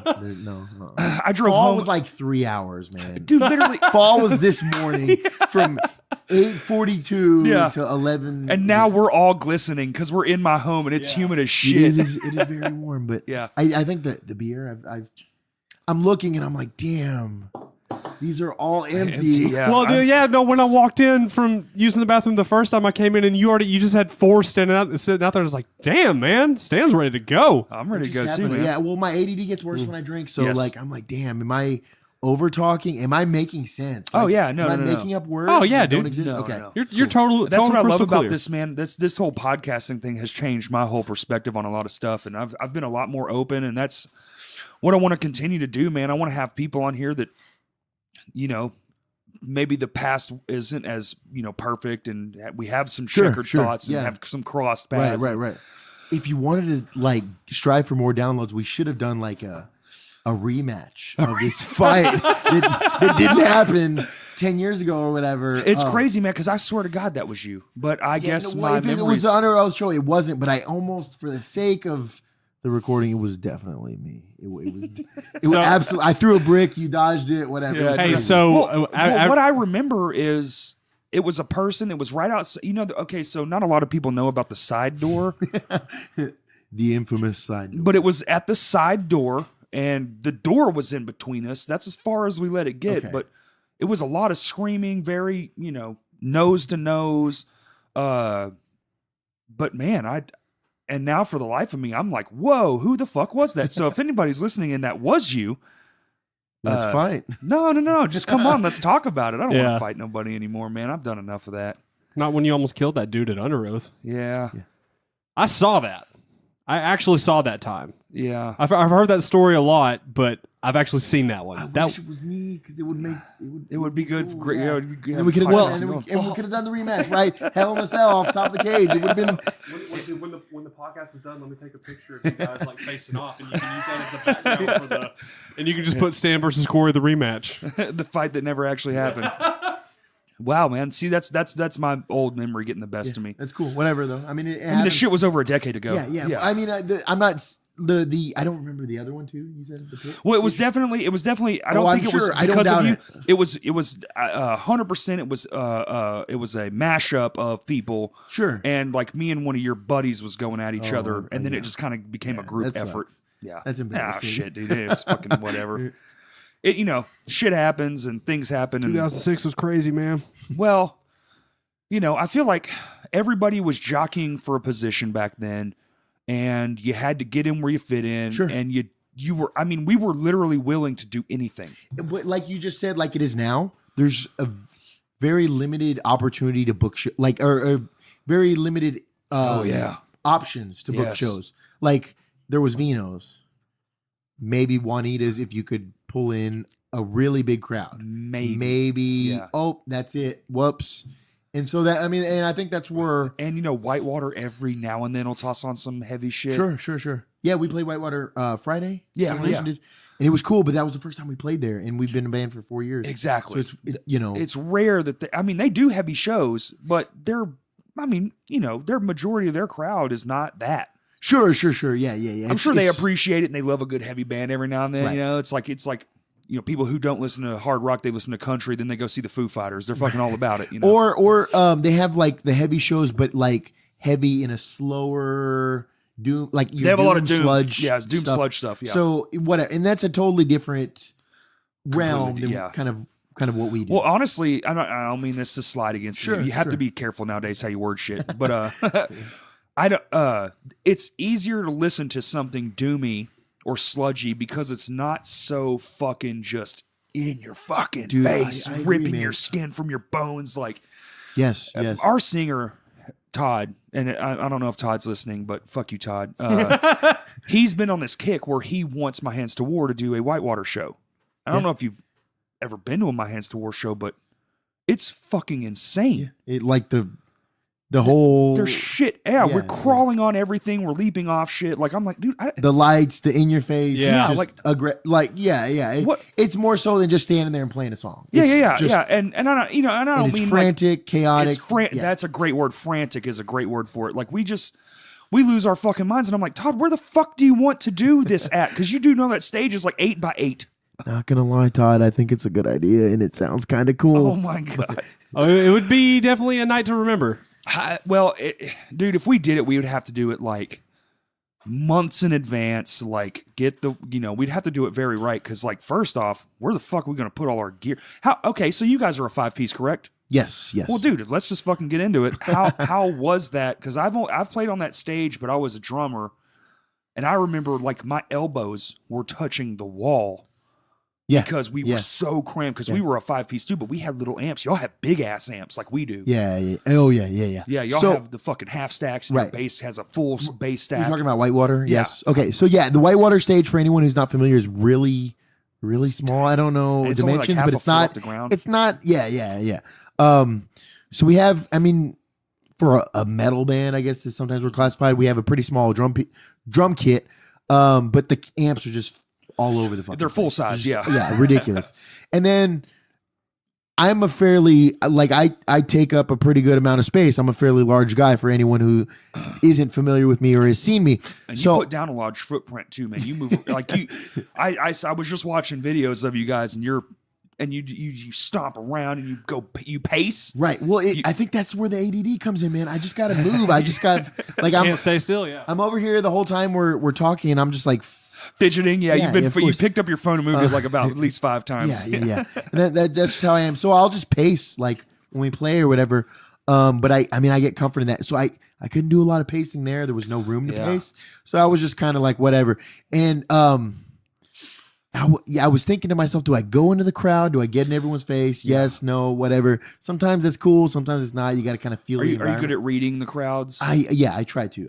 Well, but I play a lot of shows without my glasses. Because this okay. So I look at expressions and I can't keep my glasses on. No, fuck no. Yeah, there's no way. That's not even an You would option. stomp them. I see people that do that, and I'm just like, you're an anomaly. How are they on your head? Like, I don't know. Super glue. You either need to be more aggressive, or like, I don't know, whatever. But Yeah, I admire what you're doing right now because it's just unique. But anyway, so I was like, I'm just gonna stay on the stage, whatever. Like, if I have to go out in the crowd, I'll do that. But I'm just gonna stay on the stage, and like we made it work, you know. Yeah. We played in small little stages before. You just kind of gotta adapt. There's a video of us online that was filmed by a dude, Sonny. He's probably much better known as 856. Yeah. And he filmed us a few months back, but he films like all the big hardcore bands, all the big hardcore fests. Like he's like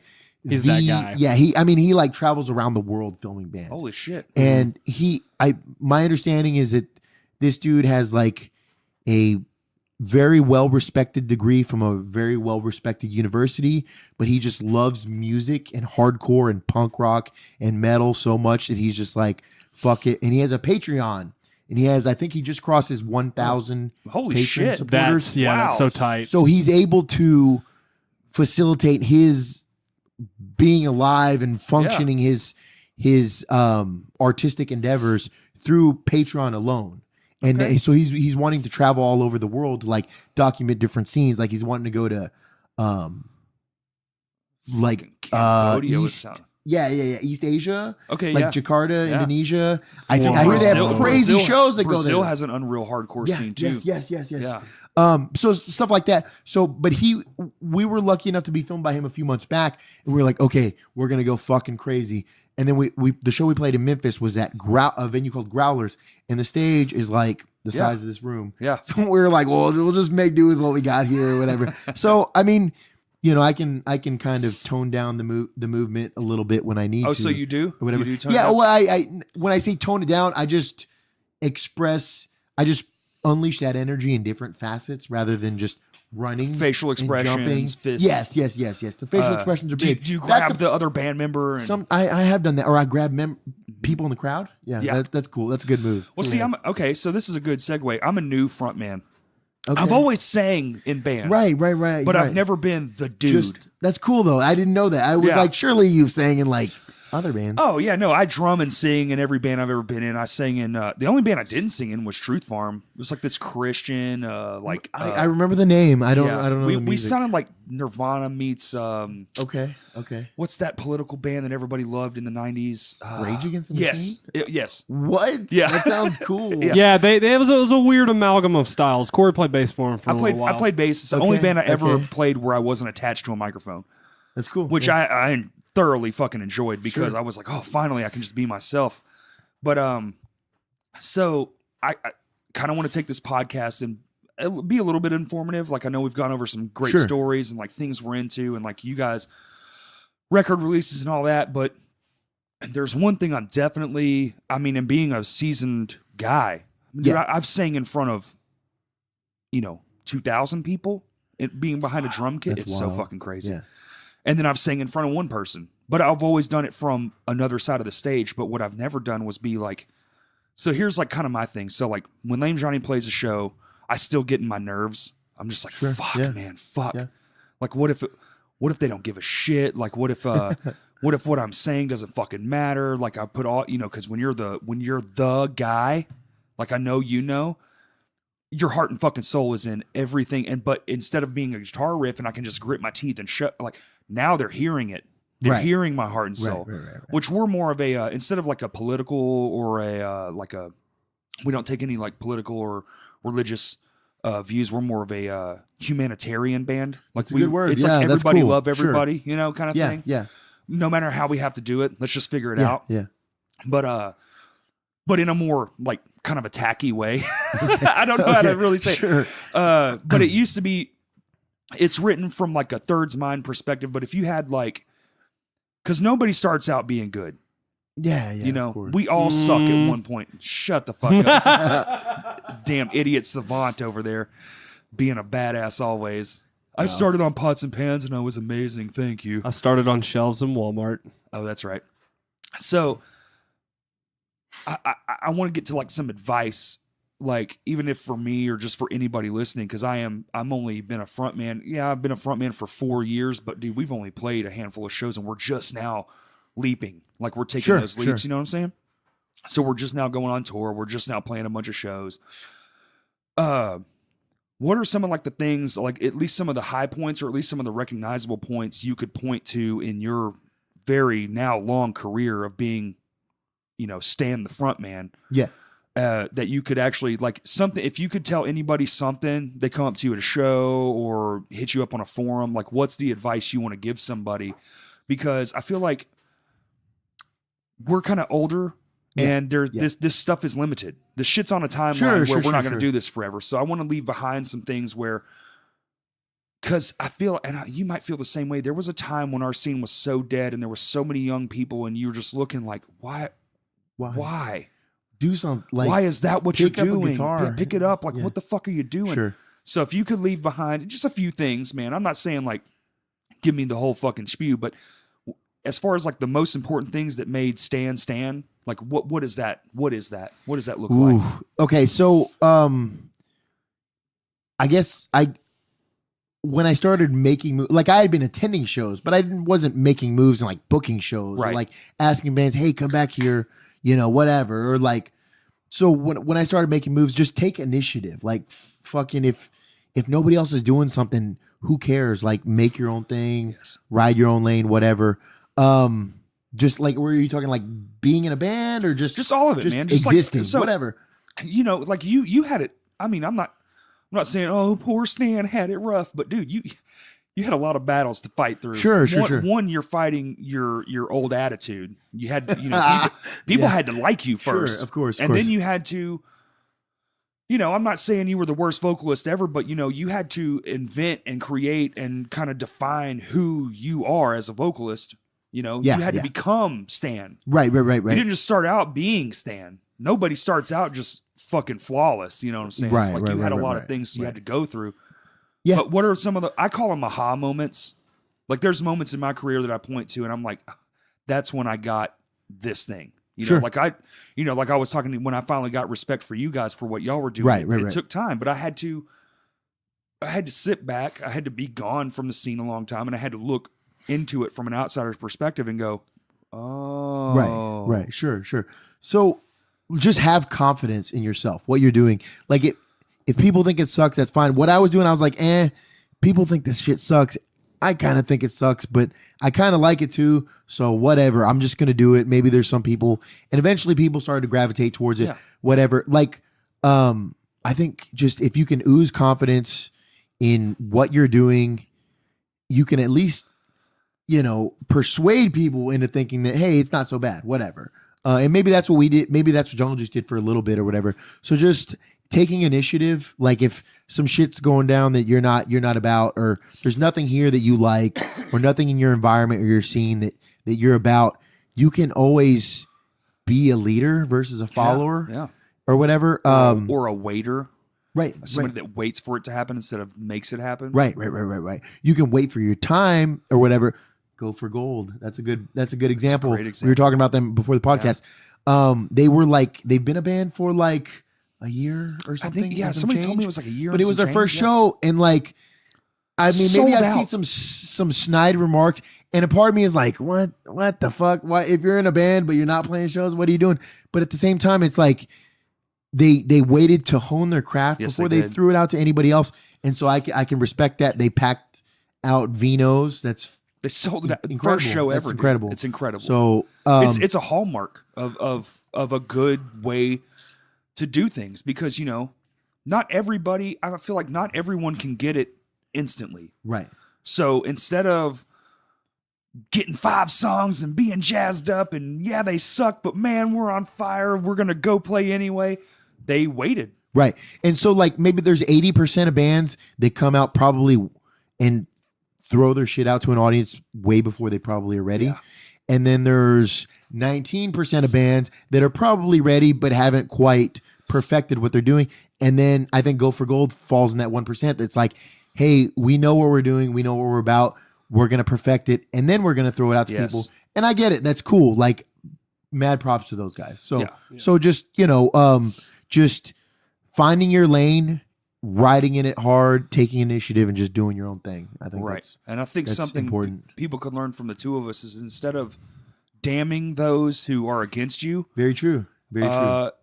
I don't want to say take the biblical approach, but be more like, hey man, okay. Like, instead of being like rude or negative, like, just be like, okay, man, you're gonna see one day. I promise you. Sure. You're gonna see what I'm saying one day. There's the confidence I was talking about. There's like, the confidence. Hey, yeah. And what I like to say is what me and Justin, when especially when My Hands to War got back together, we started Lame Johnny. One of my favorite phrases was "fake it till you make it." Yeah, that's a good one. I'm gonna act like a huge.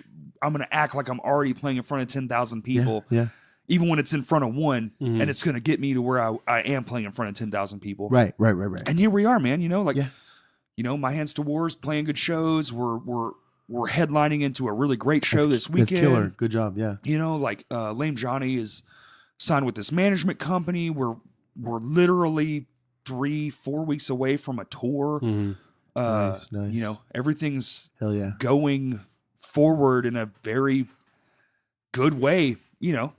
Some things could be more awesome, like, bands could actually make money when they play shows, but right, sure. But you take what you can get, man. Right. And then I think to come full circle here with us butting heads a bit earlier, there's I guess maybe a phrase that I kind of have made up myself here recently, but education over damnation. So like, instead of being like, if you're not my thing, fuck you, whatever, I'm not doing whatever. Yeah. You could be like, here's what I'm about. Tell me what you're about. And then let's see where we meet. Let's do this. Let's if we can't be on the same shows or whatever, cool, but let's at least coexist. Yeah. Yeah. Not to sound like the bumper sticker, because that shit's corny, but we can at least exist in a medium where if our if what we're doing bleeds into one another, it's not so like, it's not weird. It's not uncomfortable. And in every bit of corniness is a little nugget of truth. Sure. Like those things exist for a reason. Yeah. But that's 100% it, man. If anybody takes anything away from this or any podcast that we do, like, there is a level of, maybe this just isn't for us. Like maybe back then, you know, Annabelle, Jungle Juice, we couldn't have played shows together. You know, but we could have. We could have. We could have. But we could have. Yeah. Yeah. And But- then right, and then let's say a new wave of kids comes along, and then Mm-hmm. they go to a show that's Jungle Juice. What's another band that was kind of in our group? There was Johnny Cage. Oh, I yeah. guess. Oh, Let's wow, say dude. We have Annabelle. We have Becoming Saints. Annabelle, Annabelle, Jungle Juice, Jungle Juice, Johnny Johnny Cage, Cage. and then maybe throw something else in there. Whatever. Even But- Caden. Right, or, right. And then you Tomorrow have a kid, Brings the Agony. You have a kid, Remember? right? That's a good one. That's a good one. So you have a kid that's 15 years old, and he sees a flyer for that show. He's like, "Whatever, I'll check it out." And then he goes, and he just—that's his perception of what like the Little Rock underground music Yes. scene is. He Yes. doesn't have any preconceived notions as, well, this genre is not gritty enough for me, or this is not heavy. This band is not Yes. heavy enough. It's just this is my perception of what goes on here in Little Rock. That's fucking cool. I'm going to tell my friends. Yes. And then he tells all his friends. And then next show, that's Tomorrow Brings the Agony, Johnny Cage, Annabelle, and Ashes of Augustine. He brings all his friends, and they're like, "Damn, that's cool." Like, is cool. it's not like, "Oh, this band sounded like Disembodied, and this band sounded like As Cities Burn." So I like the heavier band versus the And now I'm going to Screamo leave band. when the other band's done. exactly. Or Hey, I'm gonna and- stand outside. And have whatever. you noticed a lot less of that? Yes, I've yes, noticed yes. less That's of cool. that. That's People cool. are actually coming back in for the Yes. whole. It's like the old days. Yes, yes. So one thing that's missing at Vino's, you bring this up, is the. Do you remember the TVs and the cameras? Yes. We need that back because there Where were they fools would- out there. Well, 'cause They there would were- show you the stage. yes, Yes. But there was one in the outside patio where everyone goes to hang out to smoke cigarettes or whatever, or drink or eat or talk. So like lately, people have been going outside that side patio. Mm-hmm. But if that fucking TV was there, they could be like, "Oh, the band's setting The up. band's Let's run set- inside." yes. Rather than stand Thank you. with very low cardiovascular. I'm like, Now yo, you're I'm sprinting. running from the stage. Yeah. I'm like, "Hey, this band that's on tour from fucking Yeah. South Dakota is playing right now. Come inside, please." And I'm out of breath. And then I run inside and I'm just sweating and sad. And then like 5 minutes later, everyone moseys on in. But if they Right. could see it taking place, Yes. Vino's, if you're listening, bring back the camera. Listen, man. That is a great. Oh my God. Let's get into it because Let's do it. there is a heart inside of me, a fire inside of me that wants to leave behind a legacy, not for my name, but for like I don't give a fuck if anybody knows who I am. Sure, I sure. want people to keep coming, like because I didn't Yes. do this for 20 fucking years for it to just die. Ooh. You know what I'm saying? Ooh, Like, yes. And I've literally been, okay, so I don't know if anybody, I think it's pretty common knowledge. The owner of Vino's hates the shows. He's not a fan. He doesn't like it. I'm just I saying can it like it believe is. that. Yeah, but go, proceed. He doesn't want to do anything. That's why the cameras aren't there anymore. That's Yeah. why when shit breaks, dude, it took him fucking 2 years to get the fucking PA back. How about the air conditioning? Let's address that too. Oh, dude. Just that back room Yeah, gets for so sure. fucking Oh yeah, hot. yeah. But like I've said literally multiple times, if you guys buy the lumber, I'm in construction. Look at you. I'll get a whole crew of You people. built this table, right? You Yeah, talked yeah, about this yeah, last week or whatever. Yeah. This Oh, is we a talk nice about it table. every episode. Thanks, Yeah, man. this is a nice table. My old bunk bed's part of it. It is actually the 2x6 when I is lived My underneath dude, it. okay, he can build bunk beds. He can build tables. What were you just talking about building? A stage? No, I literally told the guy. I told Brian. You know Brian. Yes, he was yes. like, "Well, I've been talking to." I said, "Look, Brian, you tell him if he buys, it's $600, dude. I've done the math. Yeah. You buy $600 worth of materials. I'll get an I entire. love it. I'll You've call- already done the math. Oh, dude, the I'll call research. an entire crew. I'll call every person I know. I'll build it for free. Build The stage. the stage. I'll The stage. rebuild the Oh, you whole are talking stage. about the Yeah. stage. Okay. I'll okay. rebuild the whole thing for free. I'll build you new wall hangers. I'll build you new everything. And it'll take one day. Just shut down for a day. Just the back room. Yeah, You don't even got to shut down the eatery. Right. Just shut down They the can back still room. just Give me access to the Shut back down door. half the back room. Have the plywood and the 2x8s waiting for me. I'll show up 8:00 in the morning, 8:00 at night. You'll have a brand new facility. Vino's, where you at? Are you and, listening? And dog, I work at a fucking flooring store. I'll have it recarpeted, no charge, nothing. All I gotta do is make a phone call. That's it. Dude, that sounds sick. But Look at the dedication. But it's just like somebody saying, "Okay, sure." that's it. Yeah. You're like, yeah, but no, but you know, it took fucking 2 years just to get the power amps back. I don't know if you know, and they're borrowing monitors. Really? Yeah. I heard a rumor that a very big prominent band that we name dropped a little earlier. I don't want to put anybody on the spot here, but they were playing at Vino's within the last couple of years, and the 2 opening bands played, and they were like, "Hey, the sound here fucking sucks, so we're gonna go home and get our monitors and all our equipment, and we're gonna bring it up here because we're not playing through this shit." Yeah. And it was a very eye-opening experience for all of the employees that worked there, except for the one who signs off on, okay, let's upgrade. Yeah, man. So I think the frustration that you're echoing, that I'm echoing, is, the employees there. Yeah, the employees there see it too. But it's just, I think there's, I don't know. I guess there's, I don't know how it works. I don't know the behind the scenes schematics, but I think there's one person that has to sign off, and that person's just like, whatever. They don't care. Fuck it. Yeah. Right. And when everybody else cares, it's kind of like one of those things where, like, say we got My Hands to War, Terminal Nation, we tossed on like Couch Jackets, and say like a local rap act to open. Yeah. And we said every single dollar made, we're gonna do a $10 ticket. We're gonna sell this motherfucker out, and we're gonna donate every single dollar to rebuild this whole bitch. He'd be like, meh. Because I would do it in a heartbeat. That's a good idea, though. It's one night of my fucking time. If we can't get the money to go to Vino's, we should get the money to go to somebody that needs it and still make that show happen. Kurt. I think. But I'm 100% down with that. Kurt Lunsford. Give it to Kurt. Yeah.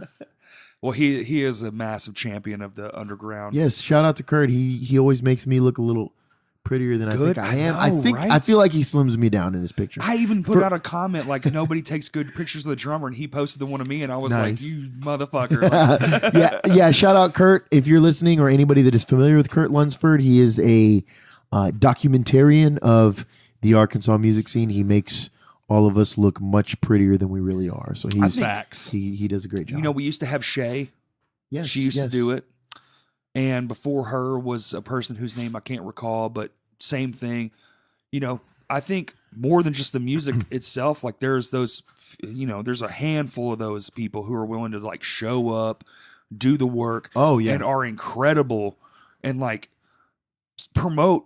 Like that dude said, like every other fucking show, man, working or not. Like we were talking about earlier, a band releasing a record, there's a lot of moving parts. For like a scene to exist, there's a lot of moving parts.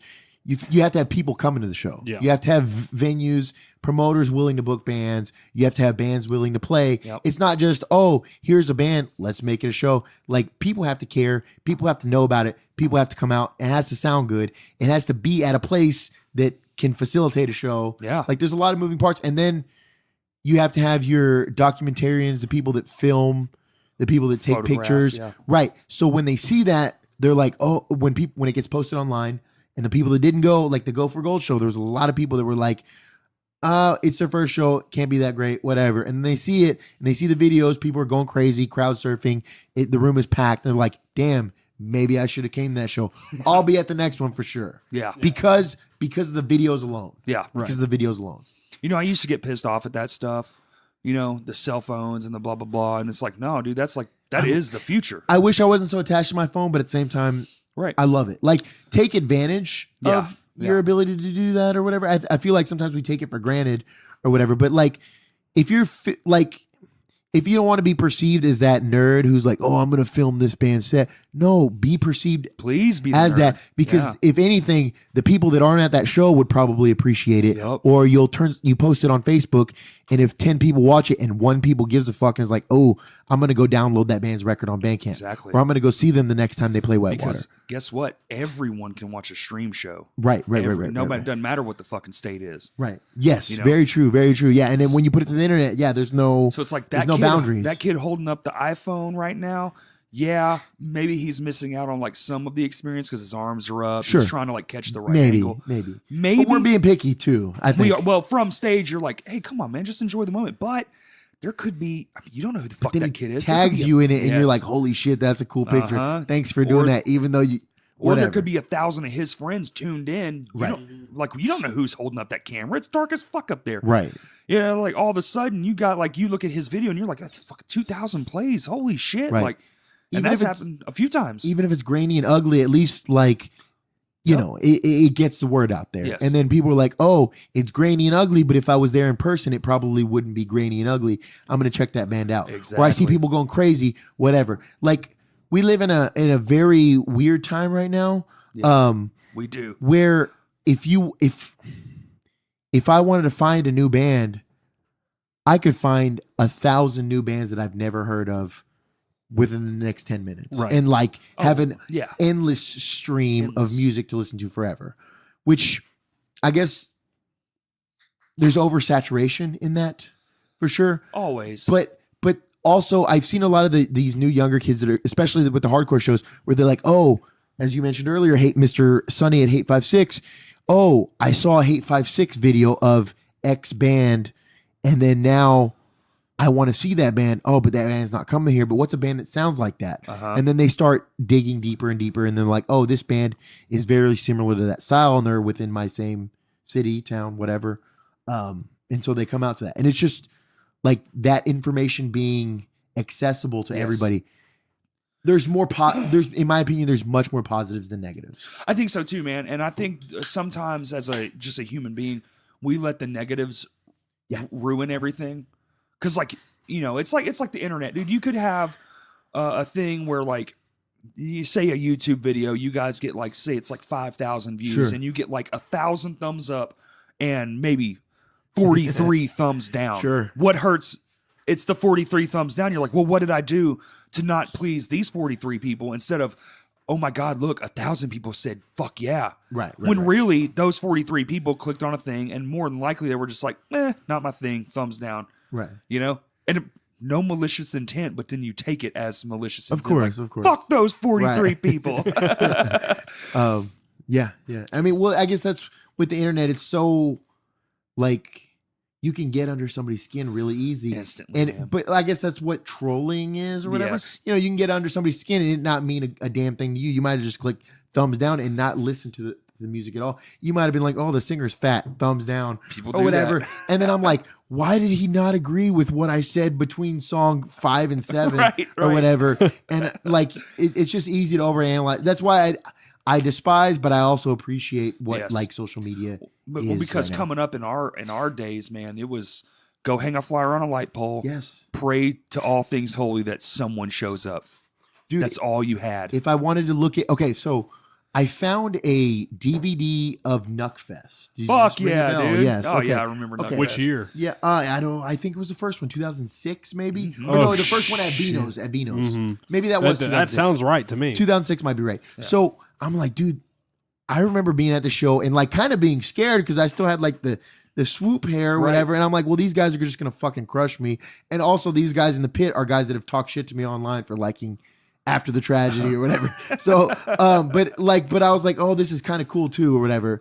And then I'm like, oh, let me see these bands. And like, they don't exist online. No. Like, cause MySpace is not a thing. No. Right. And that's where all those bands they relied on like Uh-huh. MySpace existing or whatever. And so they I guess took advantage of MySpace existence. So they didn't make websites, whatever.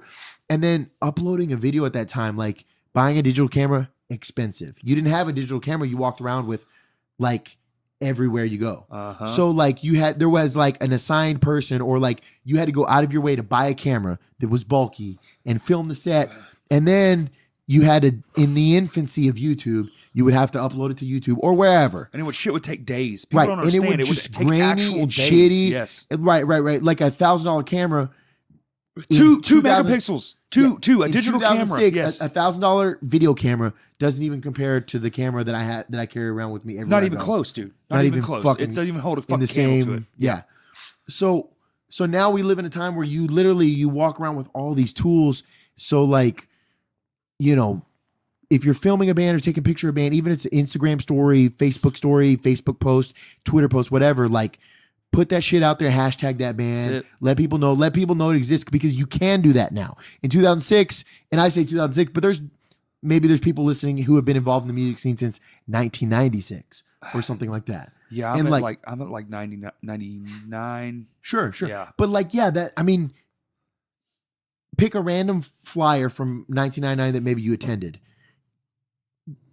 it would be hard to find the existence of a local show. Yeah, you couldn't couldn't. find their existence online at all, and that's insane. That's shameful. The only thing you might find is somebody reminiscing about said band. Yeah. Sure, but you couldn't go through and like even a band from 2010. Oh, if I want to find their existence, I might be able to find 20, videos on YouTube if I look hard enough. But like right now, everything's so accessible, so in your face. Take advantage of that from the receiving and the providing end. Oh, true. Of If you're a both fan of a spectrums. band, dude, and you take a video, don't just show your buddies. Show the world. Put that shit on everything.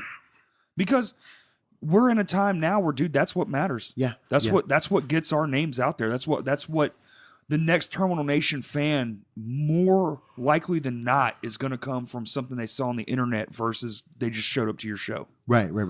Because a lot of times now, dude, to get somebody out the door, it takes a lot, man. Yeah, You're competing with the fucking shit of all shits. You're competing with Netflix. You're competing Netflix. Yes, you're competing with Hulu. Yeah, no, it is, because I was trying to, there's a math equation involved in all this, and I'll bring it up till I'm blue in the face. Netflix is $7. And I can watch a whole month of shit for 30 days. Going to one Terminal Nation or My Hands to War show at minimum is a $30 night. Minimum. I got gasoline. I'm going to eat.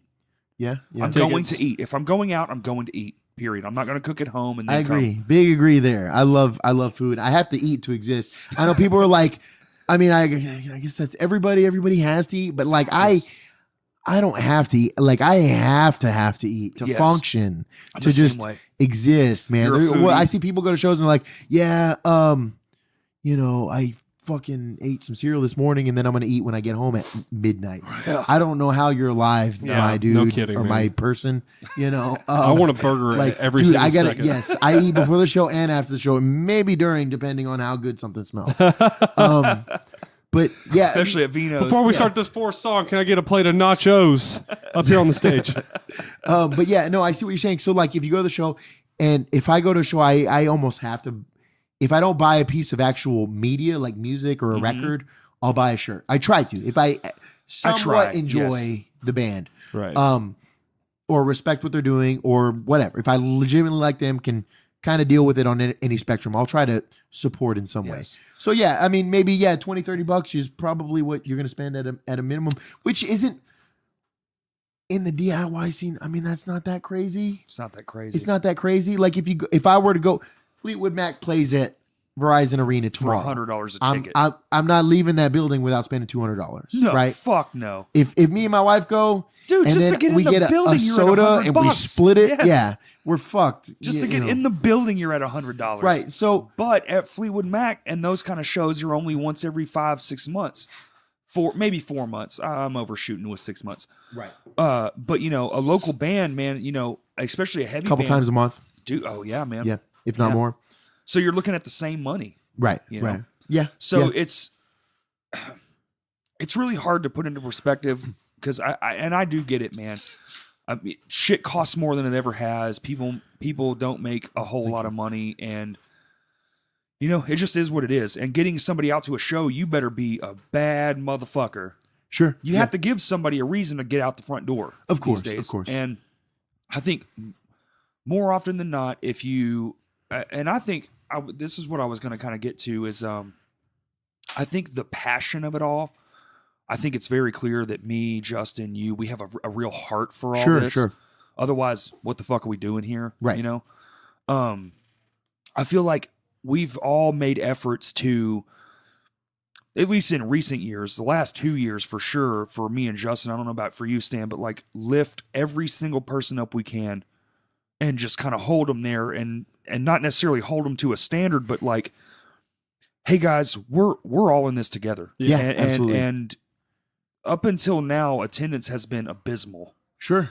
So like our show Friday, man, we have a gospel blues act, a two-piece gospel blues act, a psych indie funkadelic indie band for the second act, Couch Jackets. Nice. And then My Hands to War. That's cool. That's cool. The most crazy watch you can get. Right.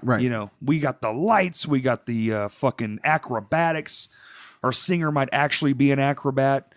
Like, he hangs from the fucking ceiling and does upside down handstands with his neck. It's like None of that fucking show does not make sense on paper. Sure. But when you go see it, It's man, what a good fucking time. Mixed Dill shows forever. Yes. There will be at least one thing that almost everybody there can be like, I might not have vibed too much with this, but Yes. this was right up my alley. Yes. Or this was cool, this was cool, this was cool. It's not all my favorite thing, but it's cool. Or you might have somebody to be like, that was badass. And then the next thing was badass. And I wasn't expecting the next one, but that was badass too. But like you can kind of cater to a little bit of Everything. every demographic of people. I Yeah. guess. And we're trying to bring, that's like, it's kind of what our goal is now, is to like, just like bring everybody in, man. Because you know what?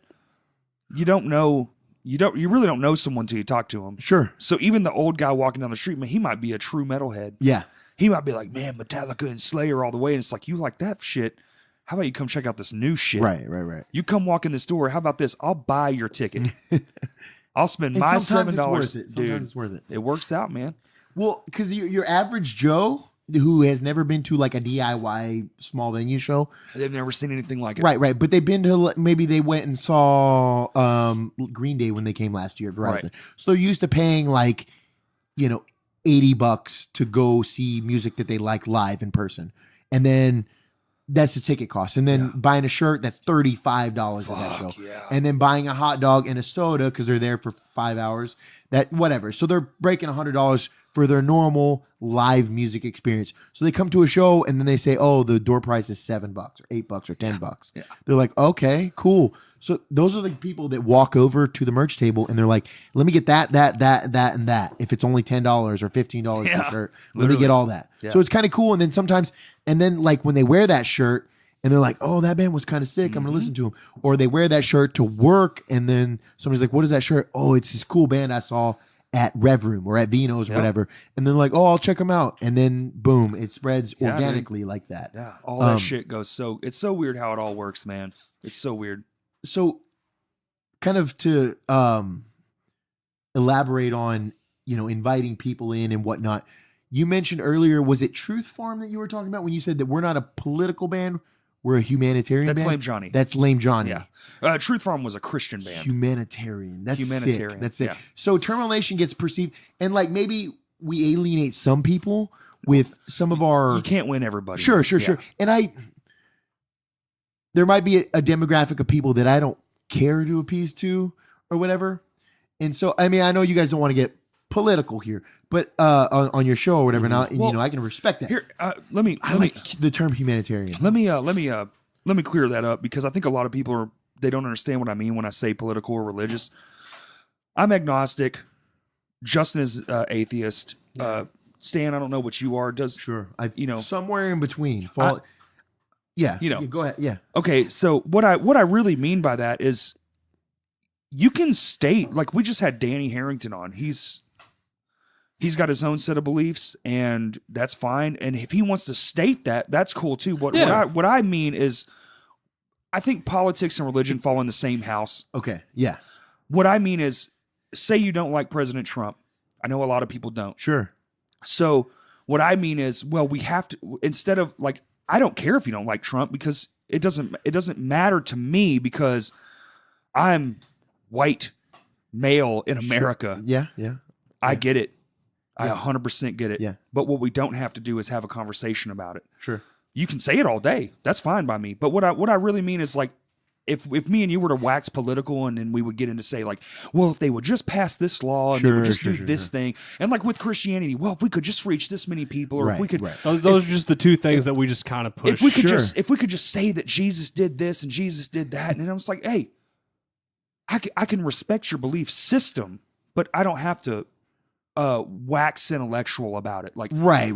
No, I understand. Y'all are a very political band. Sure. And we get that. People are like, we're a political band, but I think I like what you said earlier, that we're a humanitarian band. Yeah. And I mean, maybe we're a political band. Like people refer to us. Let me say my definition and see if you agree. Sure. So what I mean by when I say we're a humanitarian band, what me and Justin decided a long time ago was, at least with the message, because me and him were like the brainchild of Lame Johnny. We sat in this kitchen right here with one of these 30 packs, sick. Yeah, cool. and just went at it. Like, how do we do this? How do we how do we make this message clear? And it was like, well, let's just appeal to people's humanity. Let's not talk about a specific political view or a specific religious view. Let's talk about both sides and let's find the middle ground. Sure. Because I've been that way basically my whole life. I'm a very middle person. I'm a very gray area person.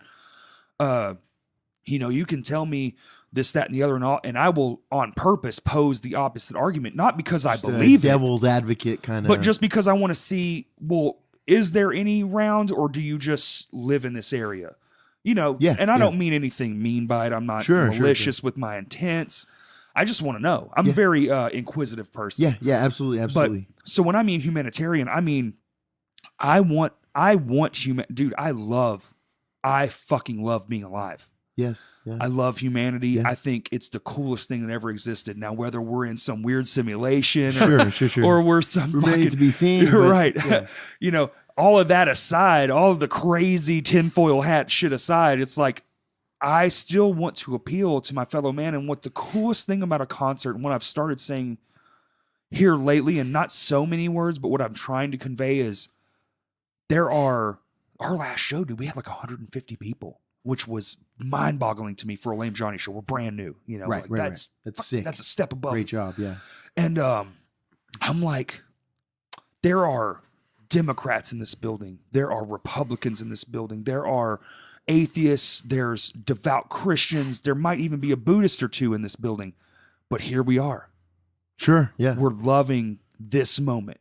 Right now, none of that shit matters. Sure. Right now, we're connected. Right now, we are trying to do the one thing humans are actually really, really great at, and that's in the things that we care the most about and the things that bring us together, we can set our differences aside and just be.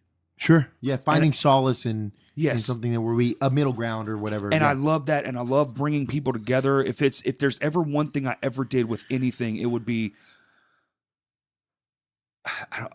I don't know how to say this like non-big-headedly, but like I've done things in my life that brought hundreds, if not thousands of people together. And no matter what their cause, my cause made us all one for at least a fleeting moment. That's cool. Yeah. And we all agreed on at least that one thing. For that time, yeah. In that moment in time, nothing else mattered. Whatever. Right. You're rocking out and now everyone's headbanging. Exactly. And now that I'm regardless of whether, whatever their gender identity or religious belief or racial background. All of it. And right now, together, we're all here right now. That's sick. Yeah. And this is what matters. And even if it's just for a moment, for one moment, we all connected. And whether it was maybe not necessarily because of me, but man, I've thrown my own shows. I've had I've put 500 people in buildings before, and it's just it's more or less what I would want to do is like, okay, yeah, maybe we don't agree on all this other stuff, but we had a good time tonight. Sure. So why can't we find somewhere to agree with other stuff? Right. You know what I'm saying? I view my being a front man and like my vocals as being like this jumping off point. Yeah, I might not be the smartest person when it comes to politics. I might not be the smartest person when it comes to religion. I might not be the smartest person, period, in anything, period. Right. I don't know where I stand, but, I put a lot of heart. I put a lot of soul. I put a lot of myself. I try insanely hard to make it acceptable for everyone to at least in a moment agree for, even if it's just a little bit. Regardless of who you are or what you're about, at that moment in time, you feel like, hey, I belong here. Yes. That's cool. That's humanity. Yeah. That's my elaborate definition of that's sick. That's cool. I like that. I almost want to steal that. I will give you credit. That's cool. I think we get perceived as being like people say we're a political band, but I'm not on stage and I'm not like, yeah, we need to fix the pothole between 7th and Broadway or whatever. Well, there's a lot to politics. So yeah. And I mean, I think the dichotomy of what politics is in 2018 has changed drastically. Yes. Like, I mean, if you were like 12 years ago, if you were like in a room of people with different backgrounds, different, race, creed, origin, sex, gender identity, whatever. And then you were like, hey, racism is bad, most people would be like, yeah, I mean, whatever. Sure, I agree. I mean, what's your point? And then, if you said that today, it might be divisive to certain demographic. Like, just blows my fucking which is crazy. mind. Yeah. So I think, I come when from the old school when we all got along and all Sure. agreed on the same shit. when it comes to like the existence and not infringing on other people's existence of who they are. Yeah. I mean, I guess that's political now, but it shouldn't be. I agree. And I was, this could be the most political thing I've ever said on this podcast. Sure. Not ever. I'm not trying to get political. No. Like, I know you guys, don't here's how necessarily want just the definition of politics. But what I view as what we are considering now political is more or less just a giant pendulum swing. I think we saw this in the 60s. Yes. And I think it's back. And I think, and not to just it's not a meh situation. I understand. Yeah. I shouldn't have said that. No. This is a very complex thing, and I do definitely agree with most of it. Yeah. But I have my own set of views too. But me and Justin, I mean, we'll talk sometimes. Dude, I'll keep him here till fucking midnight having these. You'd almost think I was on drugs because I have like these mind altering like thoughts. When I get going, I can't stop, and then it maybe it gets crazier. My tinfoil hat really comes off at times, but sometimes the skin peels back off his face, and I like see his alien form from reptilian, from They Live. Yeah. Well, I'm just so as far as like my humanitarian approach, man. My goal as a front man is to, I mean, more often than not, as big of an asshole as I used to be, which I know you can speak to. Me too, sure. Yeah, and as much as I've grown in the last 2 years, and really, dude, honestly, the last 2 years have been pivotal in my life. Everybody has their own time at which they come to conclusions about certain things. Sometimes it's fucking 80, sometimes it's 10, sometimes it's never. But if I can, with my lyrics, at least get somebody to think about something, I'm not trying to change anybody's mind. Right. I'm not out to shove something down anybody's throat. What I am out to do is I'm what I would consider a thinker. Yeah. I'll take anything you say and you can ask Justin, man. Sometimes I won't even reply to shit. I'll just say, and I'll just think about it for sometimes months. Right. And I'm like, I really want to actually see what this means. Like, is this right? Do you really have the grasp here? And dude, sometimes I'm like, you were 100% right, man. And I'm so fucking sorry. And there's a lot of variables that come into play too. Like, everyone has their background. So like, I understand, like, you may think this, that doesn't necessarily mean you're a piece of shit person, or that doesn't necessarily mean if you think a certain way, you're a great person. You were just, your environment that you were brought up in has kind of led you to believe that. Maybe it's wrong, maybe it's right, maybe whatever. But so as far as Terminal Nation is concerned, are you guys, you were talking about a focused for each song. I'm not saying every song. Yes. So you're saying, is each song have like a political narrative, or does each song have its own? You picked the narrative for this song, and now that's what this song is, and maybe not the whole thing is like. Yeah, well, okay, so every song in regards to the new record, every song has got its own motion. Like I said, there's a lot of stuff in the world that I'm not down with, kind of going on right now, or whatever. And you're not. There's a lot of people like. I mean, Sure. Yeah. And I've always been. If we can, let's go back to wrestling for a second. Here. Okay. So before we jump into this, who's your top three wrestlers? Each of you think in your head, and then tell Hardy Brothers, right? Okay. Is that right? The two who used to do the yeah, backflips? Jeff and Matt. Yeah. Hardy Boys. Was it the Hardy Boys? They went by both, I think. Okay. Mankind. Okay. You already said it. Sure. I don't know why. Texas Chainsaw Massacre. Yeah, fucking absolutely. bullshit going on.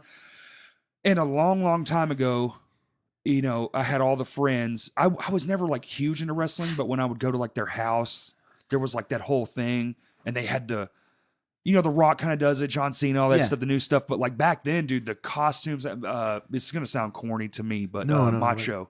Yeah, dude, he's sick. He's badass. Randy Savage. All right, on the spot. Let's go. All right, top three best wrestlers. All right, so that's so fucking hard. Undertaker's probably in the top three. Undertaker, Shawn Michaels. Sure.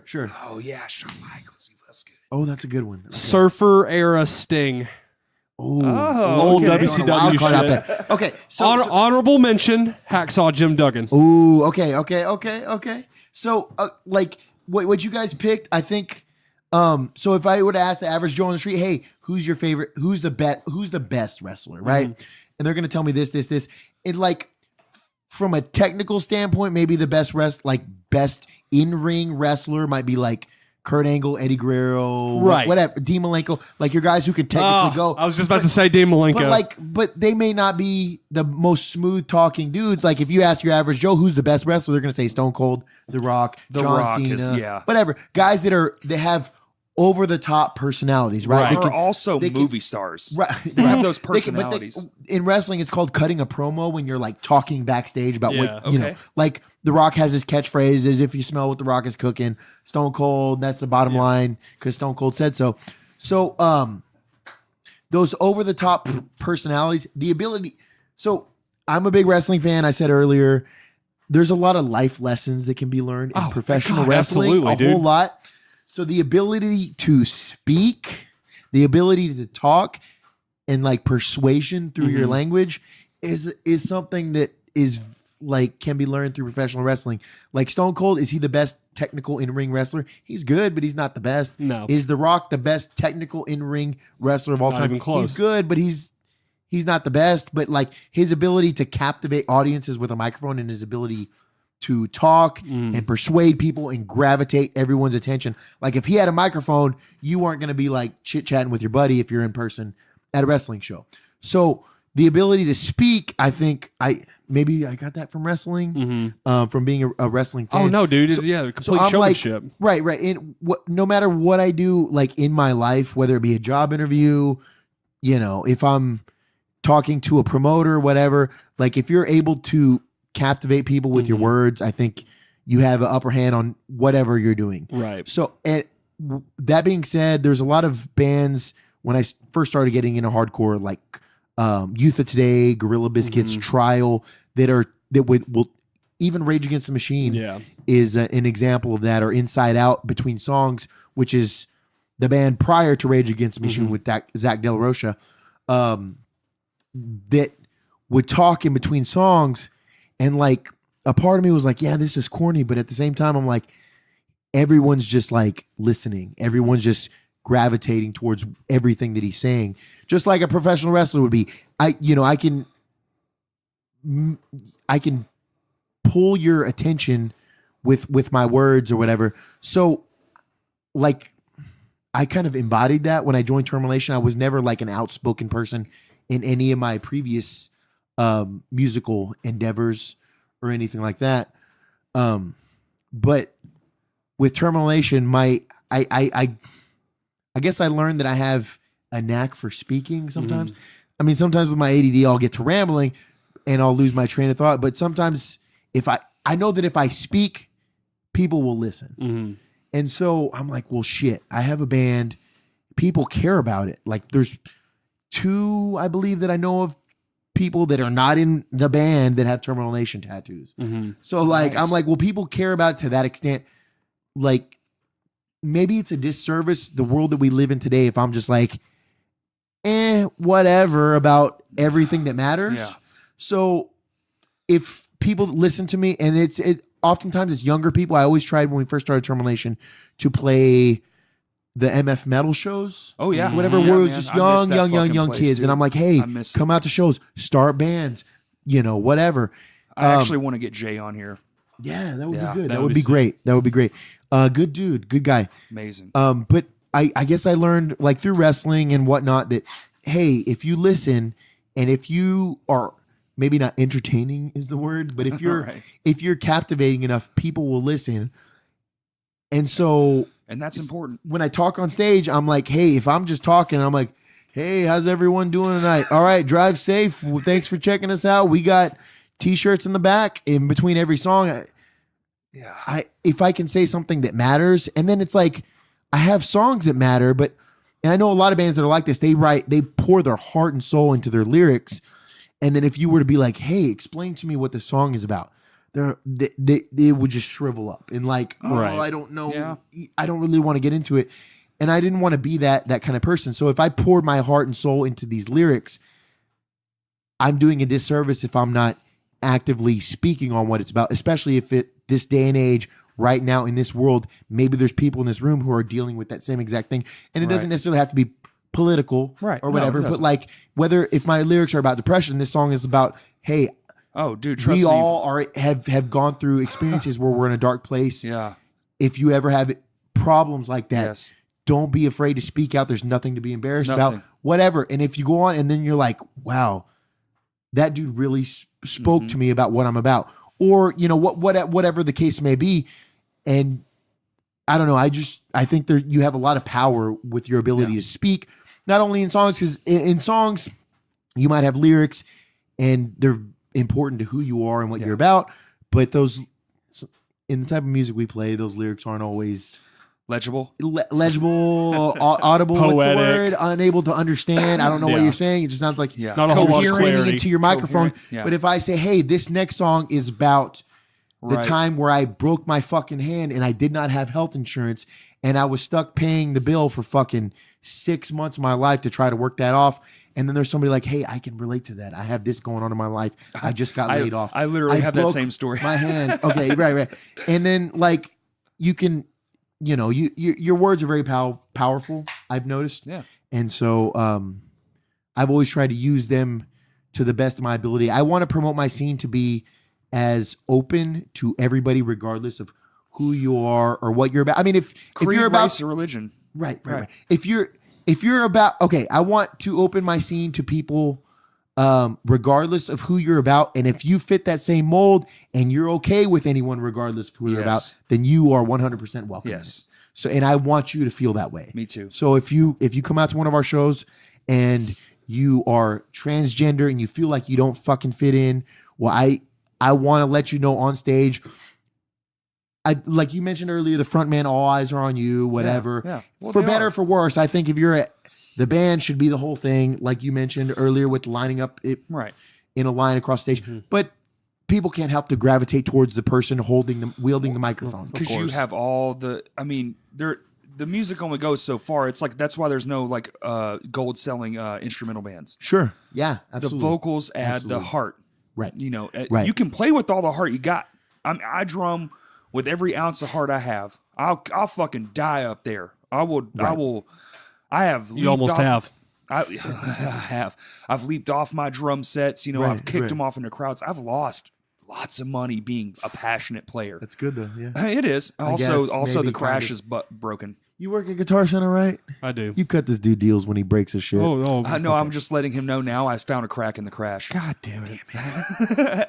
Just bought that. I know, Beautiful. but we got to go on tour soon, so we need to get it sent off. Anyway. Yeah. Anyway, you know, it is important and it is poignant, and then, like, that's where I struggle is like the in between. I'm fine with singing the songs. I'm fine with my voice being stretched across the room and people hearing what I say, because I actually do sing in some of our songs. I don't just scream or yell all the time. But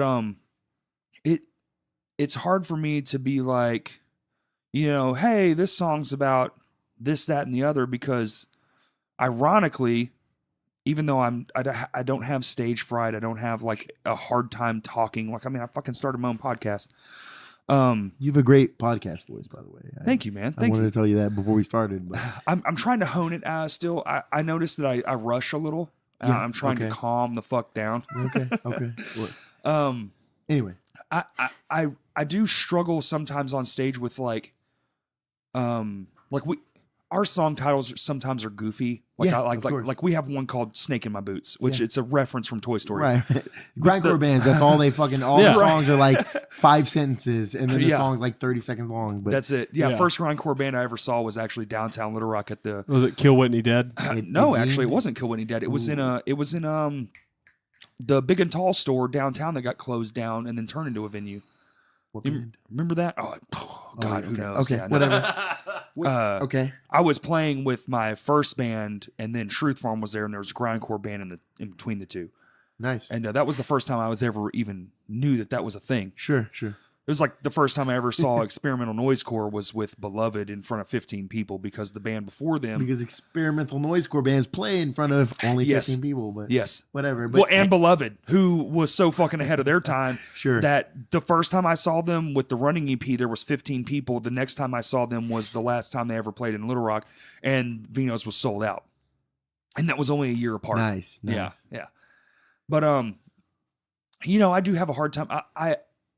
I think it's not necessarily a lack of courage, but like a lack of articulating exactly what I'm trying to say. Like that song, "Snake in My Boots," it's about snaky people. And Sure. and- Yeah. Okay. That's cool. Yeah. And I'm the type of person that just goes, everybody must know what I'm talking about right. because it's in the title. There's a snake in my boots. I mean, I'm pretty sure everybody knows that's about people who have, like they prey on the weak, they prey on the innocent, and they're actually just a giant piece of fucking shit. No, that's not the case. Most people, when you're sitting there singing and stuff, they're gonna go, "Oh, so what did you mean That was a this?" cool or song. what I did you like mean the that?" riff. Yeah, It was yeah. catchy, but But I what don't was the vocals Yeah. about? Like, I don't understand. What are you copying a Pixar movie? Right. And it's like, not even a Sure. like the title is a Pixar movie, but the song itself is actually very serious. And I think that's like, if I'm being honest, like something I definitely need to work on. Like, Sure. I have a really hard time. Like, I know you don't. I've seen you guys live. You know, Okay, sure, and sure. and you, well, but Go you ahead, come out. Go ahead. but I'm listening. let me just say it. I think I I'm know going to you. disagree with you, but go ahead. I think any good artist is going to disagree with any kind of compliment. But okay, like okay. when you say something, it's you have a thing and you have the mic and you have you know, your shoulders are broad and you say it with confidence. And I was watching a video of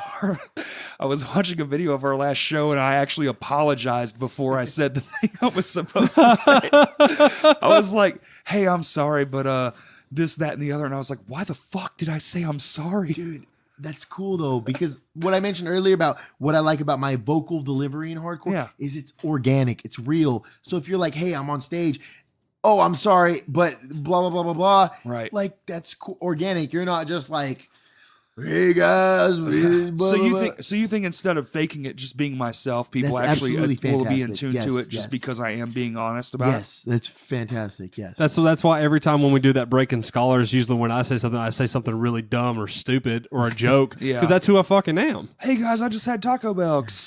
No, I literally think the last time Yeah. before we did that breakdown, I was like, I had massive diarrhea, or I was like, I need to shit. But see, I mean, That's if you're me. being honest, whatever, fuck it. Like, I played with a punk band called The Jig in Illinois a few years back, and the singer was really scrawny, really nerdy, whatever. And he's like, hey guys, this song is about how I used to get beat up every fucking day in high school.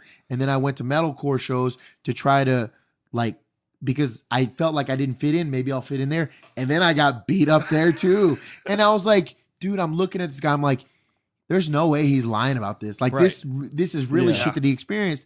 And so I'm like, dude, you can tell it's coming from an organic place, even if the delivery is not in the way that The Rock would deliver it or whatever. Right. Like it's, you know, that it's organic. It's not Right. just shit that he Yeah. like wrote down and then recited for like 5 days and memorized. So like being honest, being real, being sincere, even regardless of how, albeit cheesy, sometimes it comes out. Like, I think I don't mean to sound like a hippie, but I believe a lot in energies. Okay. I believe your Yeah. energy can come through in just about anything. Your Yes. actions, you know, that's why people say, "Don't judge my words, judge my actions." And I'm like, okay, well, I definitely am more on that side of things. Sure. Like, you can say something or do something, and it's like, I just feel like your heart's not in it. It's like Yeah. when you see a bad actor, like they're just phoning it in. And you can tell. You can It tell. emulates from the screen. You're Yeah. like, he's not Yeah. really into it. Maybe But if they believe it, I actually like that, man. I Sure. really do like that. I like that if like a Robert De Niro comedies come to mind, or recent Adam Sandler movies. I don't know, but we're just like, whatever. Hey, people want to still see me fuck it, and then it's just like it doesn't seem. It's a paycheck. It's not organic. It's not Yeah. organic. So yeah, because well, I think you almost have to be organic in at least our scene. That's because how the- I feel about Will Arnett on screen. right. On screen. I've only seen the first 2 seasons of BoJack Horseman because that shit got really dark really fast. okay, Um, Third season though I- different, bro. What it gets It's worse. just yeah. Dude, so do I? I've not watched a single episode. So do I need to jump in, or do I It's, need to avoid it it's altogether? yeah. Well, if you have a it's- problem with like real depression, maybe not. Okay. Just because it might actually I'll wait trigger till I'm something. in the right frame of mind. Yeah. Yeah. And then It's like it's real for being a really fucked up animated well. show. Here's the deal: is you're an artist, and it speaks to artist sensibilities. okay. As in, basically, the underlining theme of the show is, if I get this thing, then people will like me. But then I got this thing, and now I still feel like shit, even though everybody likes me. And I thought that's what I That wanted. sounds deep as Yeah. fuck. No. No, it I is. think I would love it. Yeah, I it's think I would super love dark. it. No, it's amazing. I'm gonna check it out. I love BoJack Horseman. Have you ever seen Rick and Morty? The Um, grandfather's I am familiar with Rick and Morty, but I don't. I mean, The if I have watched an grandfather's episode. arc. No. The grandfather's arc is kind of the same as BoJack's arc, where it's like this dark. He has like an alcohol problem. Oh wow. Okay. He okay. deals with like So it's real shit. intimacy issues. He deals with that's cool. commitment issues. He deals Okay, with like okay. it's very fucked up. Relatable, maybe. Yeah. Yeah. Like some of Yeah. the stuff. I mean, I'm I sure. mean, you're basically taking like the darkest parts of humanity with like addiction, commitment, intimacy, But and all that also stuff. being an artist, because like I feel like artists Yeah. live in a different. Because he was like a famous actor. He was famous, and now he's chasing his fame, right? Okay. But then he kind of re-gets some fame, and Okay. everybody likes him again. Like he's going to win this. okay, that sounds Oscar, gnarly. I'm You know, gonna check it out. but he's a horse. but he's a horse. But it takes a minute. It's a long burn. Right. So don't just judge it off like episode 2. You have to like let it go, because it doesn't even get dark till like the end of the second season. Mm-hmm. So what you see is the arc of him, like, I'm BoJack, blah, blah, blah. And then all of a sudden he's like, fuck everything. This is ridiculous. Like, it's like, holy shit. Nice. So, I mean, I guess to build on that. So everyone, I know you said that I probably couldn't relate to being awkward, maybe on stage or whatever. Right. Like, I feel like sometimes- you have a confidence that I haven't garnered yet. Maybe. And I think that's right, but it's not easy. Like I'm not I've always dealt with social anxiety for as long as I can remember. And I've kind of struggled with that, but I've always kind of just punched myself in the face and been like, hey, I can't get ahead, or I can't advance myself, or I can't do what I want to do unless I make myself be able to interact Right. or whatever. And then I think with termination, my ability to speak or whatever kind of comes from that. Like I wouldn't think that I'm a great speaker, but people listen to what I say. If people are going to listen to me, I want it to be something good. And Yeah, so, of course. you know, it doesn't come out easy. You know, Okay. everyone's like, oh, it seems so You couldn't fool naturally- me. It does not come out easy. I've got like a million things going on in my head at all times. So to tell be able me, to man. articulate the words in the way that I want to do is A, happen chance, and B, just being like, fuck it, let's just do it. And then forcing myself to do it Right. or whatever. So I mean, people told me that I have a knack for speaking, and I'm just like, if you only knew. Right. The chaos inside Yeah, my brain. yeah, Because it's- like, here's me when a song ends. Okay, this is my thought process the moment, especially if there's not a Especially sample. during a show. Yeah. yeah, 'cause especially if that's- there's not a sample for me to not have to your sing. adrenaline is going. Here's me going, boom. What do I say? Okay. Do I talk about the last song? Do I talk about the song that's coming next? Okay. Hey, hey, everybody, like Candy bars. Yeah, like thanks to the other bands. I almost never mention merch. I fuck up and forget. Of course. We were on Facebook, and then like I've been doing this new thing where I don't know if you're probably the same way. Signing an autograph is still foreign. It's weird. as Yeah. fuck. I Like, maybe I don't So know. here's maybe what I've 20 in my life at the most.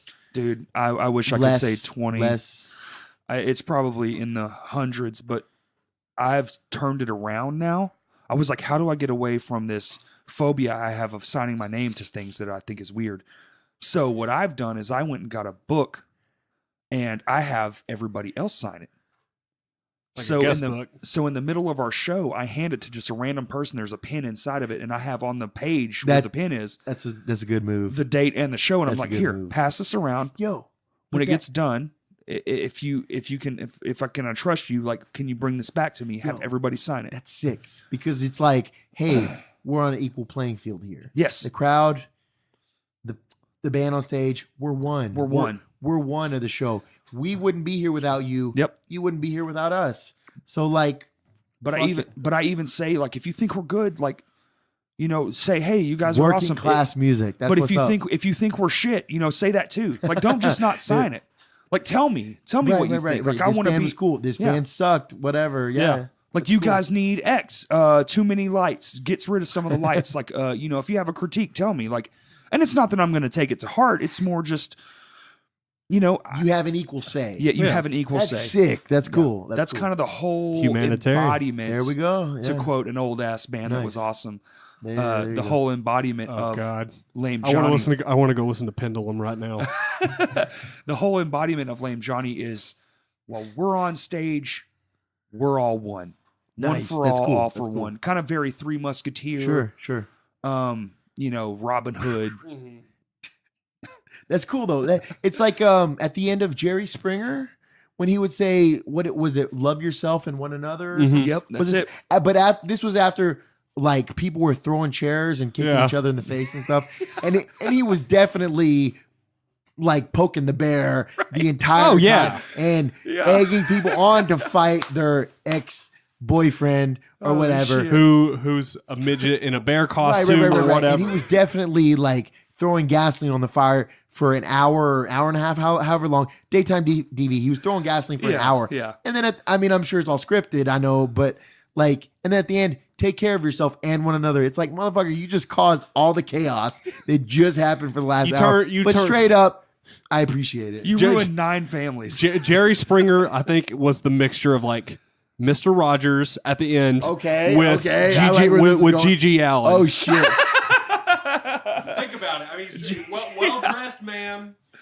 A decent speaker. Good speaker, yes. There we Very, go. Back to very, speaking, great. yes. very Great. captivating. Yeah, very captivating. Regardless of the situation, as Gets your fucked up attention. as the situation. He had the biggest show in the world for like 5 fucking years. Yeah. How do you do that? Like, what was his security- audition? Dude, Like, his security guard got his own show. I want to he know was so fucking what was the captivating. job interview when somebody was like, because what was Jerry Springer before that? Was he a radio host or some shit? I think that's Some right. sort He of was a some radio exactly. jockey. The fact that we don't know off top, he wasn't like this like Yes. established actor or whatever.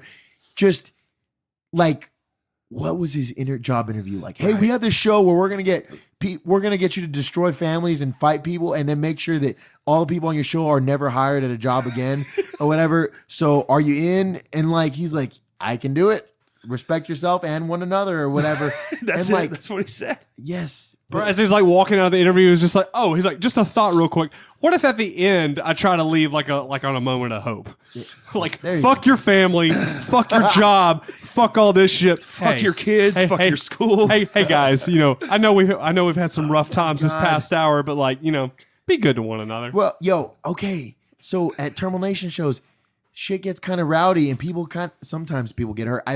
I'm not like, hey, kill somebody next to you or whatever. But You know, we never said that either, happens. yet someone has actually had their spine fractured at one of our shows. holy fuck. When we played that's- with Attack the second time at that is downtown, literally heartbreaking. It sucked. And the we got- second song.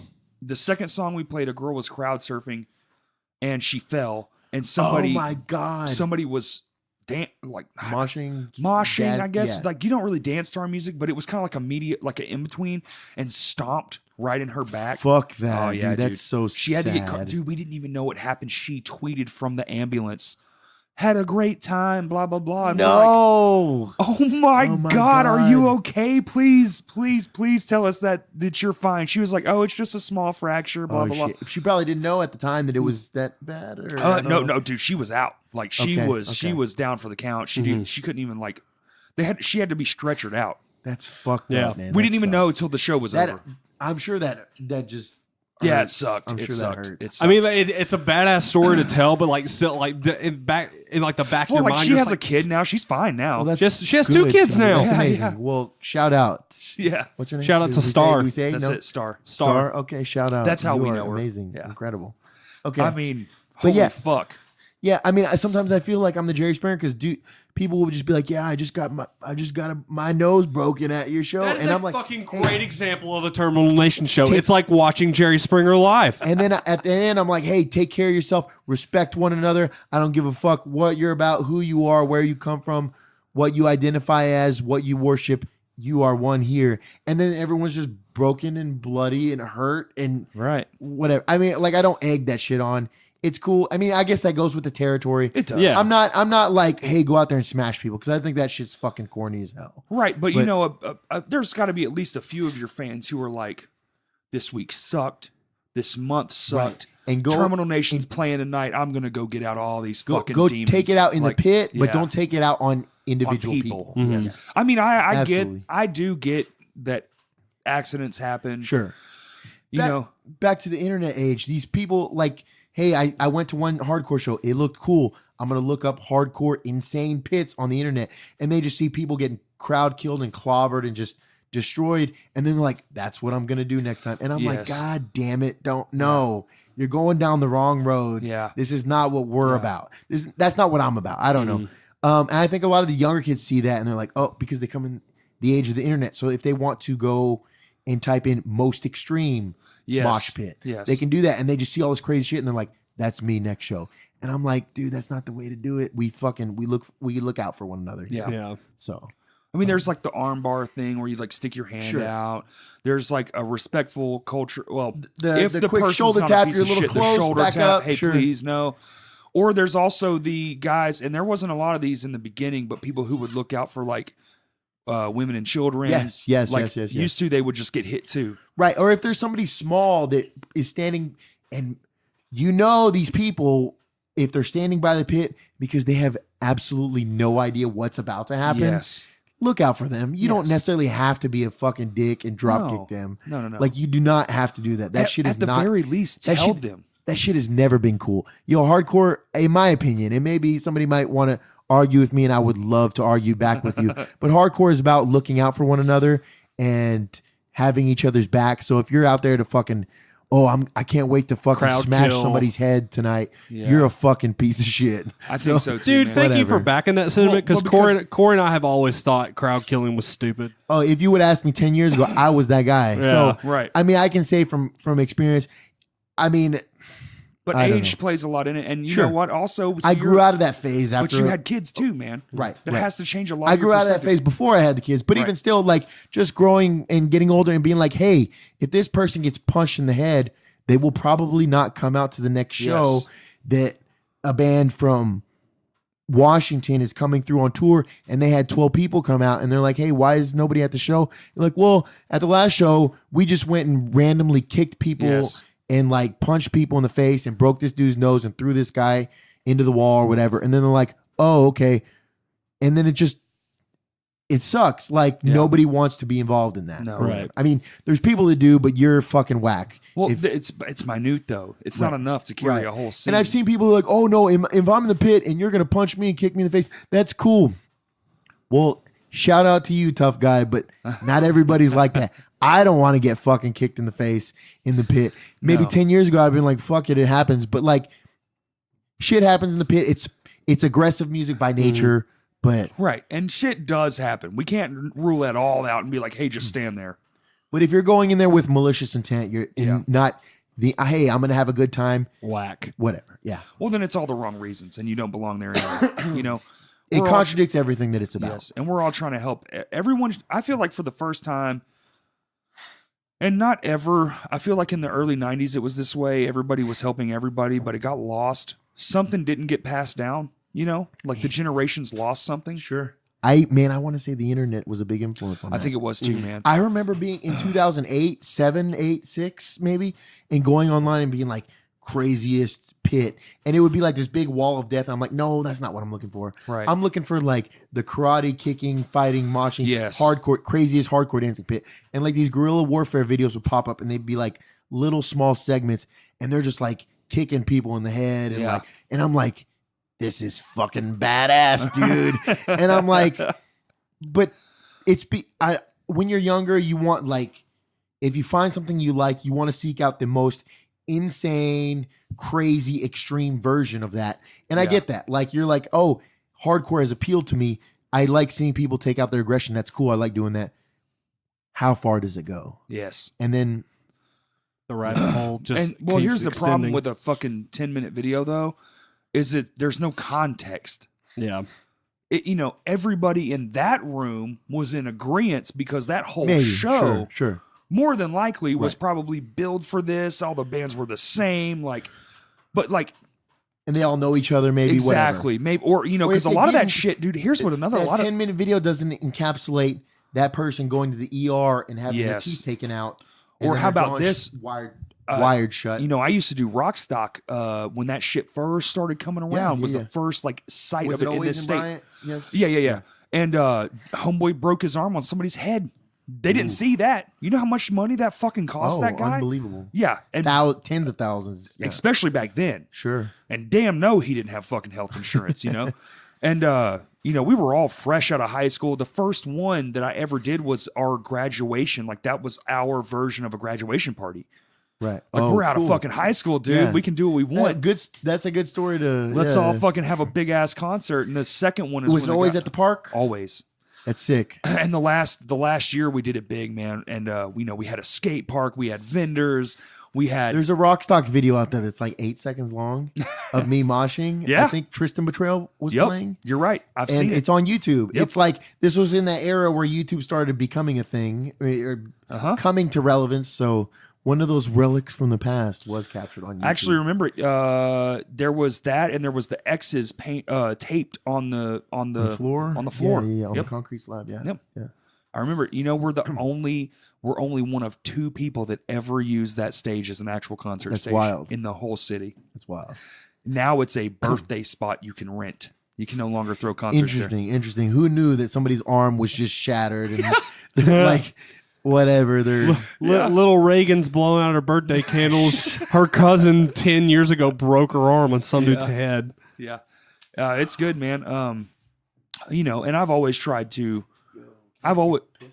Yeah, dude. Yeah. okay. Yeah. Where at the store? Just go out this door, dude. No, you're good. You're gonna go down the room. If my wife's in there, she'll show you. But when you come to the door, you're gonna turn left. There's a door right there. Yeah. That's the bathroom. No, you're fine. Me and Justin can carry on the conversation. We can hash out. So what I do want to talk about, Justin, Mm-hmm. is the cymbal is broken Where at? right in the middle. On the bell? No, about 2 inches back from the bell. So, how I've been grabbing it at practice? Like, what the fuck? Like, I've been looking at it, Yeah. and I've been swinging it around. Like, what the fuck? This thing's broken, but I swear to God, I can't feel it. Right. I was cleaning. Dude, you wait till you see out there. But I was cleaning all the cymbals and the heads and stuff, and yep, there's a big 3-inch crack right in the middle of the cymbal. But it has a warranty. That's I'm just true. wondering how long does it take to get warrantified? Like, how long can we get a new one? Right. But it's definitely broke. Okay. Yeah. All right. Speaking of that drum set, after practice tomorrow, can I take the kits? Because I got that show on Tuesday. Oh, I'm supposed to be there too, motherfucker. I'm supposed to be in fucking Hot Springs too. Wait, the Tribal Life show? Yeah. I'm not playing it. Right. I mean, clearly I'm not playing it. Right. No, I'm supposed to go. I was supposed to go down with my pedal board Oh, that's right. To Seth. to Seth and see if Yeah. he could hook me up Right. or at least train me. Mm-hmm. And then Tanner hit me up earlier. Was like, "Hey, are you coming to Tribal Live on Tuesday?" I was like, "Fuck, man, yeah, god damn it, yeah, I'm coming. I can't miss that show, Yeah. so I'm gonna have to postpone going to Hot Springs." Right. But dude, I think the show this weekend is gonna actually be good. Nick called me earlier, Mhm. so the light show is changed, but it's still gonna be on point. Yeah. And I know you saw the video I sent you. I basically took all of our strobe lights and Fixed them. I literally took all the bullshit off Yeah. and rewired them. Like I put new wire nuts, took them all off, cleaned the copper. Like No, I mean they look like they're brand new. I did what I usually do, Like I just went full bore with the bullshit Right. and turned them on and I was like, "Oh fuck, they work. That's $600 I don't have to spend. Woohoo." Well, I mean, when's the last time those strobe lights worked? The last show, the comeback show, 2 years. They haven't been on in 2 years. Did we use them for the? Oh yeah, we did use them for the And comeback show. We burned one of them up. Yeah, but what it was actually the wiring burned up. Oh really? So it wasn't the actual bulb itself. It wasn't the bulb itself. So good. I undid everything. I cleaned all the copper off. You know, I did my due diligence, if you will, with the lights. Shout out. Good Dude, job. I've literally. So Stan, this is your first time here, but Yeah. that shed, that's where the last 20 years of my life I've spent honing Nice. my crafts and everything. That's Everything cool. you've ever seen me do happened in that building That's first. sick. Yeah. It's got a lot of memories in that building, but the last 3 days I've spent in that building literally rewiring everything. Dude, that you're giving me anxiety just thinking about that. It's I don't like handiwork. Yeah. I mean, people may look at me and think, "Oh, that's a masculine guy. He can change a tire." I mean, I can change a tire if I have to, Right, but it's but I not don't something want that I'm to. going to seek out to do. I can, build things if I have to. Yeah. But it's not something that I actively enjoy. So that Well, see sounds that, like that hell. that's his nom de plume, man. Sure. Like, That's sure. my wheelhouse, man. Like That's good, though. Corey that's where I failed live. math, but yet he can draw up a design. Shout and- out, yo, real quick.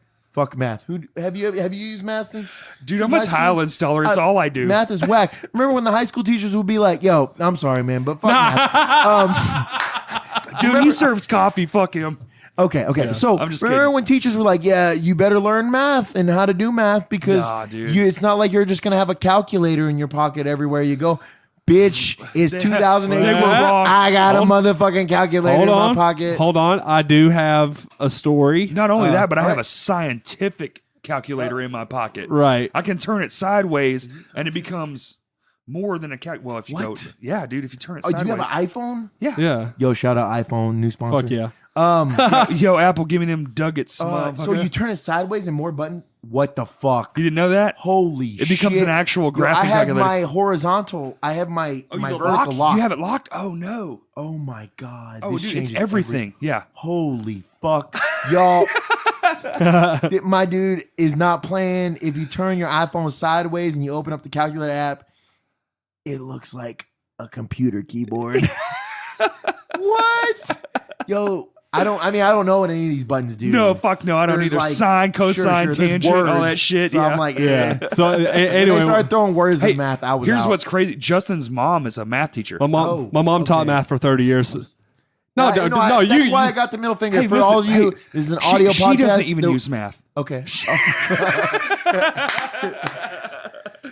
Listen, No, dude, hey, all right, it's ironic as fuck. I failed math, and it really, honestly, dude, it wasn't math. It was the teacher. Yeah. His Sure. name was Yeah. name was Coach That can be Maxwell. said in a lot of avenues. The person showing you the ropes, Yes. if they don't not doing what they're supposed You to. want to know what whatever. I did on my semester test in a senior high? Do I I wanna know? walked into my math exam. It was a bubble sheet, so it wasn't even a good exam. It was all questions, like posed questions. Right. Like, It's not like, hey, here's your spot to do Yes. the work and show how you get to that. It was all just bullshit, and so I literally spelled "fuck you." I walked up to the desk, set it down, and walked out. I was there for maybe 15 minutes. I used to be punk rock, dude. I guess you failed. Oh, I failed. It's safe Oh, to say. sir, I failed. That's a safe assumption. So That's sick, dude. The Yeah. only thing I'm going to say is when people are just like, you'll never use math in the real world and all that stuff. Actually, you know that big giant tree that's out in my parents like past the creek and all that stuff. So we had a satellite issue and we have a bunch of trees like on there's like a creek that runs right next to my parents' carport. Yes. So my mom and I did angles and hypotenuse and all that stuff so we we cut down a tree. It sounds like you're making this up, but it makes sense. Nah, man, I used the Holy winch on shit. the four-wheeler. My dad tied the chain around, used the chainsaw to chop it at a certain angle. My dad doesn't know okay. shit about math. Welcome to the South. All right. Respect. On that one. That was the one time in the history of Earth that math has been used outside of high school. But That a Southerner just didn't guess where the tree was going to land. Hey, listen, man. We checked the angle and used the shadows and all that shit. Hey, y'all I ever pulled heard of out a my hypotenuse? T182 gas calculator, and we took that damn there tree down. So, hey, man, we can kind of like wrap it around Yeah. or whatever. Sure. I do want to ask you a couple more questions because Absolutely. I've Yeah, got we- you here in front We've of been me. going, man. We've just been riffing. Yeah. We were just riffing. So just Dude, that's what's great about this Yes. shit, man. Being from, so when did you move here? What age? okay. So I moved here from California to Arkansas. I moved here as a child for the first time in first grade. Okay, so that's when I moved from Dallas too. So we're kind of the same there. Right. Like I came from a giant city to a literal non-existent city. Right. We moved back and then we moved in whatever. But that was the first real change where we moved and we established a home here. Right. And then we moved back for and see, a when year I was or two. moving, so when I was moving, you were being born. I guess. Yeah, because No, I'm 30, almost 35. I'm 34 and a half now. Okay, so. I just turned 29. So. Oh, so yeah, you were just being born. Yeah, when I Okay, moved here. wild. Okay. So a little bit different as far as timing is concerned, because when I moved to Little Rock, this whole thing, there's a documentary about it, the banging in the rock. The gang violence was unbelievable. Yeah. And I went to Cloverdale Elementary. Like, Oh, wow. A black friend of mine I was talking to yesterday, and he had Master P and C Murder on, and I was singing along. He was like looking at me, and I was like, don't even second guess me, brother. That's Raised sick. poor, and I went to Cloverdale. He was like, holy shit. I was like, yeah, boy, we come from the same backgrounds, except, privileged white kid. Dude, But what I want to try to, okay, so you came in a little bit later. All that stuff was actually kind of almost over. Did you move, and you moved to Benton? Right, Is that right. right? Okay, so for those of you who don't maybe know, Benton and Bryant wasn't even on the map yet. Benton was what it was like people that up and said. coming city that Yeah, that people moved out of, the people that worked in Little Rock moved to get away from Little Rock. Little Rock, yes, that part of Little Rock, the banging in the rock, Little Rock. We moved to Little Rock first, and then we moved to Benton, which is ironic. And then we moved to cool. Bryant. Yeah, I see. I didn't know that when you told me to come here. You're And where I've you're lived at. I was like, oh. And I've lived in this house basically ever since. I have the opposite Wow. where my dad moved out. I didn't. Okay. He was just like, I'm moving to Little Rock. You can just stay here. And I was like, awesome. Yeah, cool. Whatever works. But, to come here and to get raised up and to know that you're from another place, not to be all Mr. Conspiracy Theory, but I kind of want to wrap this around, but I kind of want to get into, have you ever been back? Oh, let's get in. To California? California? Yes. So, okay. Hold on. Okay. So you've been there. Yes. Okay. I want to see if this is the same. I want to test I've been my on tour theory. a few times, and then I would also vacation there in the summer. Okay. When I say, like, I hated this place when I first moved here. I Right, love right, it. right. I Well, love there's Arkansas. resentment. Right. But I would stay out there in the summer, maybe a month or two. I'm the same way. But here's what I want to get to. I want to kind of bring this because Justin was born here, right? You were born here. You've lived here your whole life. Me and you were kind of different. We come from these massive cities. Right. When you went there the first time, did you ever just be like, oh my God, I'm home. Like this is where I'm dude. supposed to be. Yes. Okay. So let me throw this at you. I had to learn to love this place. Same. Yes. And now, honestly, dude, when My Hands to War recruited me, like Hypotheses, Yes. I was very hesitant. You see those boxes right there? Okay. All that shit, yeah. dude, that shit packed from when I was about to move back to Dallas. Oh, wow. I was like, I'm fucking done.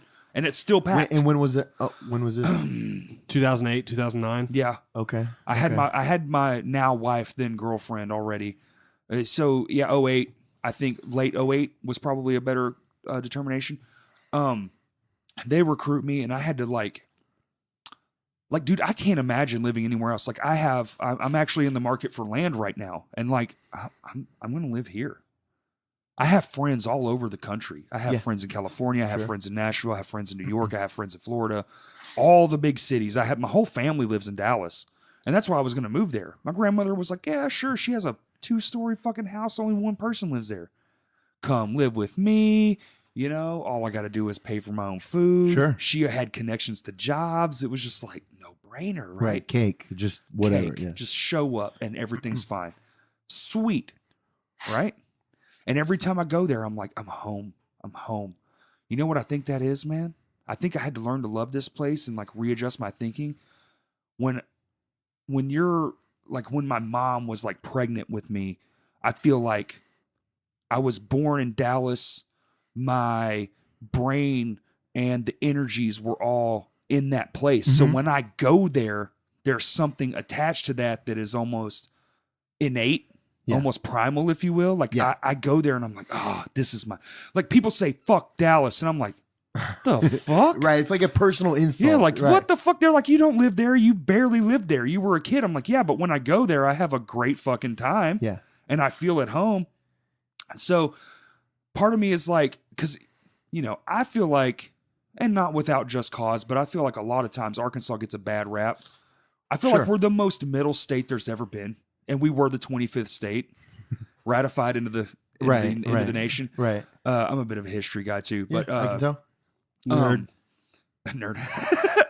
But probably less useful than math, maybe. I don't know. Sorry. A lot less I'm not useful trying to than insult. Yeah, I'm what's insulting up? everybody in the fucking room now. Who's on my side now? I came here to be a good guy, not a bad guy. No, it's fine, dude. It's fine. I 1000% agree. History almost is pointless, but unless you don't learn from it, in which case you end up in other circumstances. If you don't learn from math, well, then you just don't know how to change a tire. Right.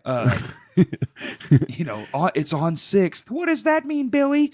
So anyway, what keeps me here is I don't want to sound cheesy or nothing, but like, not only just my friendships, but I feel like the community here has really grown to be like, not necessarily a damning community, but like a community that does, in fact, it can be swayed.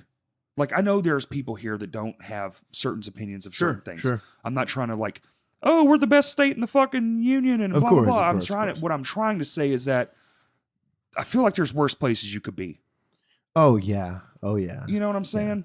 Yeah. I love this fucking place. I love this fucking town. I love my friends. I mean, I'm growing to accept other things that I used to not accept. Sure, I'm older now. Like, I respect people's journeys a whole lot more. Right. And now I'm just like, dude, why the fuck would I leave? Of course. Yeah. Dude, I tell myself all the time, okay, let's say I win the Powerball tomorrow, right? Yeah. I would buy a house in Los Angeles, but I would also buy a house in Little Rock. Yeah. And like, I don't know, whatever. Like, I love LA. It's like, it's what I would consider to be, I mean, it's where I was born. I like, when I get there, I'm like, ooh, this feels nice. Yeah.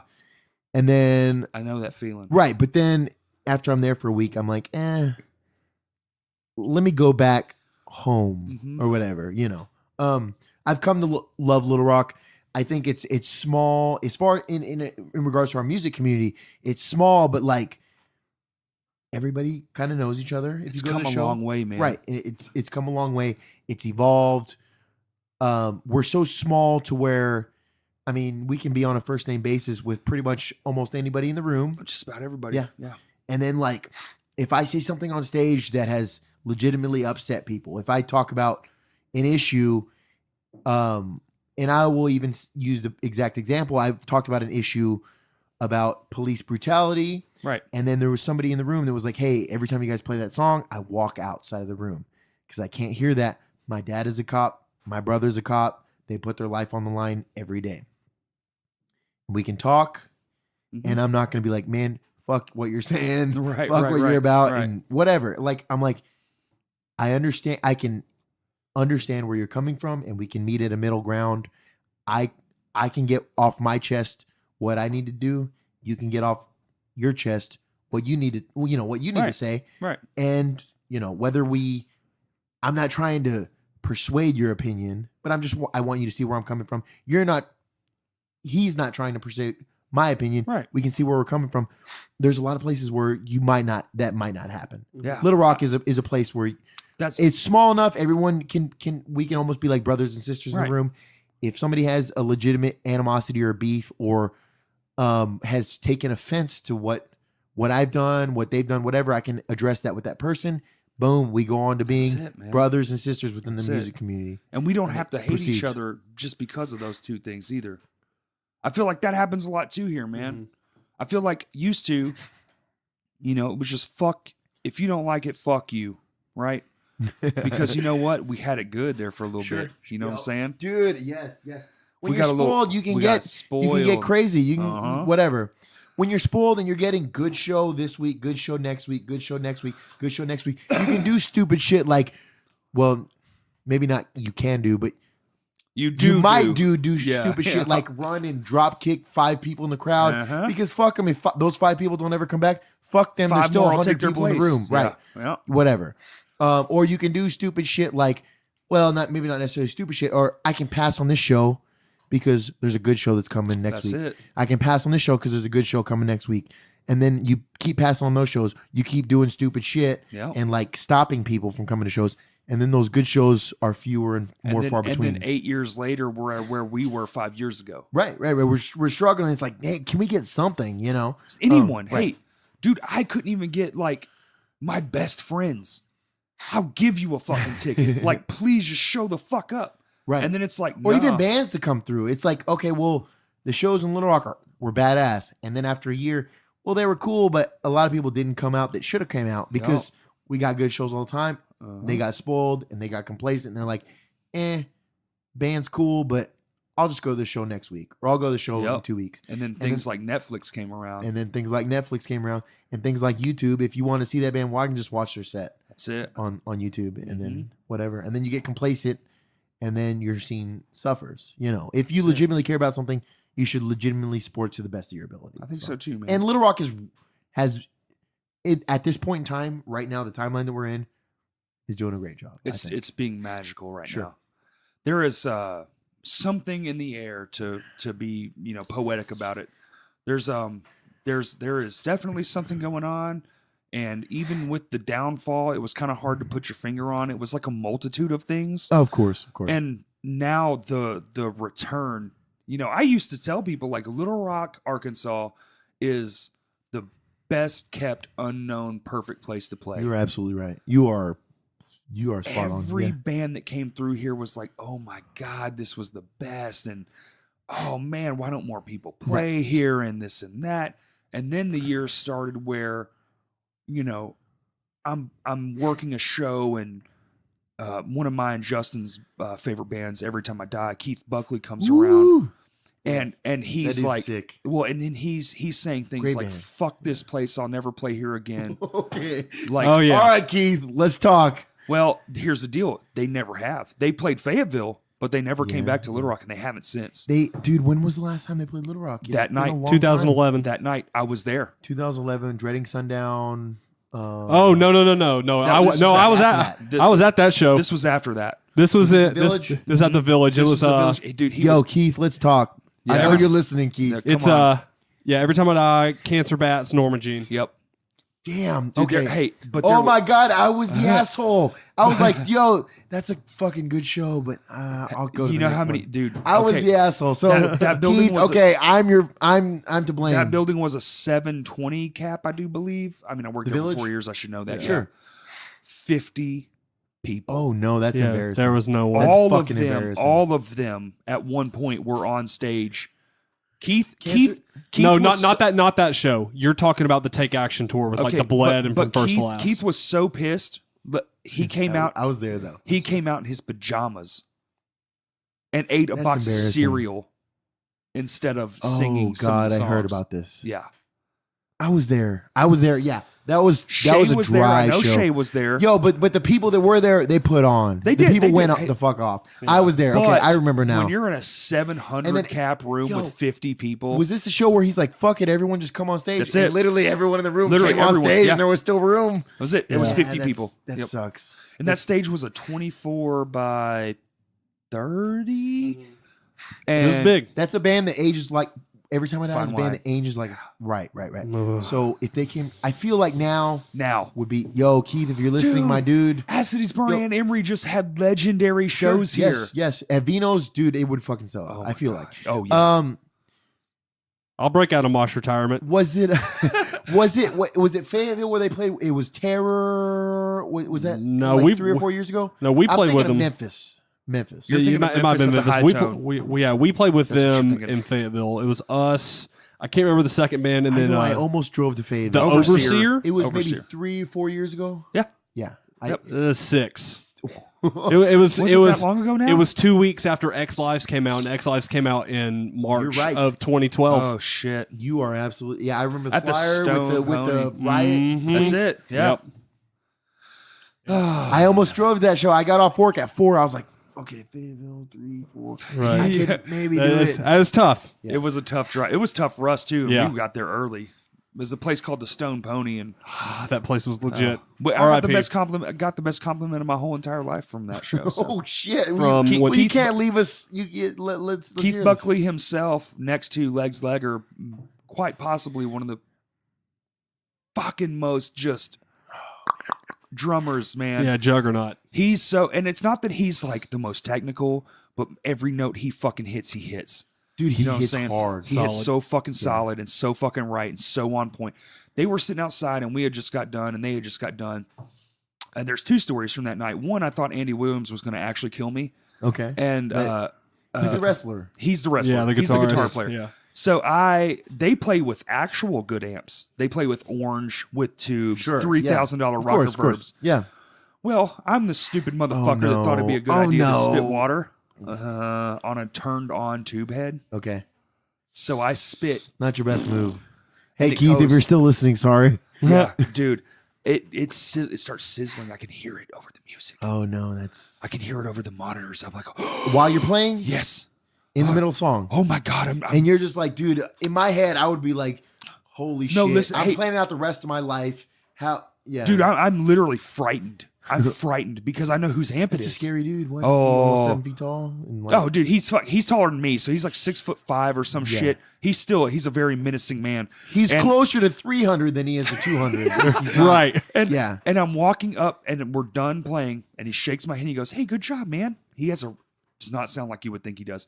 And I was like, "Hey, I spit water all over your amp. I'm really sorry." He was like, "Oh, it's all good. Don't worry about it. It's rock and roll." I was like, "Oh my god!" Sick. Okay, cool. Hell yeah. Coolest guy alive. And then we go Nice. outside after the show because Keith said something on stage. He was like, "I don't know what you're all fucking still doing here. You already got your money's worth. Go home." And I was like, About you guys, yeah. well, Well, we saw him outside, of course, because we're in the back Mm-hmm. and he's in the back. And we're talking to Legs, and Keith comes over, and it's me, Justin, Todd. Todd, and Legs. And we're all talking. We Yeah. actually have a picture somewhere. And Keith comes up and he's like, "Hey, you guys are from that second band?" We're like, "Oh, yeah, man. Oh, it's so great to be like, obviously, we're fangirling. Sure. And he's like, "Oh, it's great to meet you guys." He was like, "Hey, why the fuck are you guys still playing here?" And we're like, "What?" Like, we thought we were about to get like shit on Yeah. because Converge shit all over us one time, and that we have a complex about getting shit on. And, and, not Converge. Confide. Confide. Sorry. Sorry. Converge can shit on me all day. It was Confide. I'm sorry. Okay. They cool. shit all over us, and it was a big ego. Shout out Converge. Great Right, band. right. Confide, fucking, sorry, right? sorry, I misspoke. So Jacob he Bader. goes, "No, you guys legitimately like," and I'm not saying this whatever way, but he was like, "You guys are legitimately one of the best local bands we've ever Yo, played that's with." cool. That's And cool. he was like, it really boggles my mind that this is where we're just now hearing about you guys.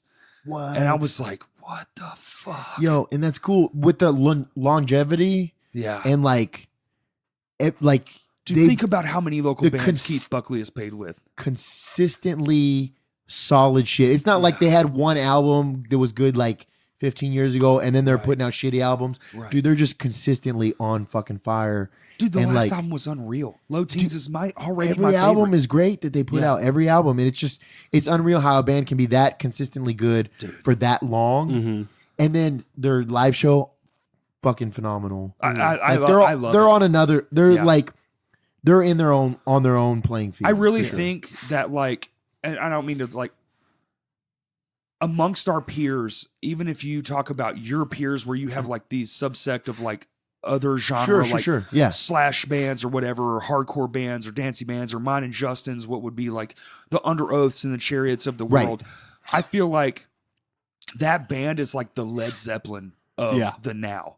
They are phenomenal. Yeah, they are so they're phenomenal and un- so untouchable. yes, Untouchable. and they're doing things that literally we don't even understand right now. Like 20 years from now, we'll be like, oh, yes. fuck. And there might have been bands that were bigger at their peak, or bands, maybe I would even say bands that put out better records, but there's no band that has put out consistent fire. There might have been bands that put out My fucking guy.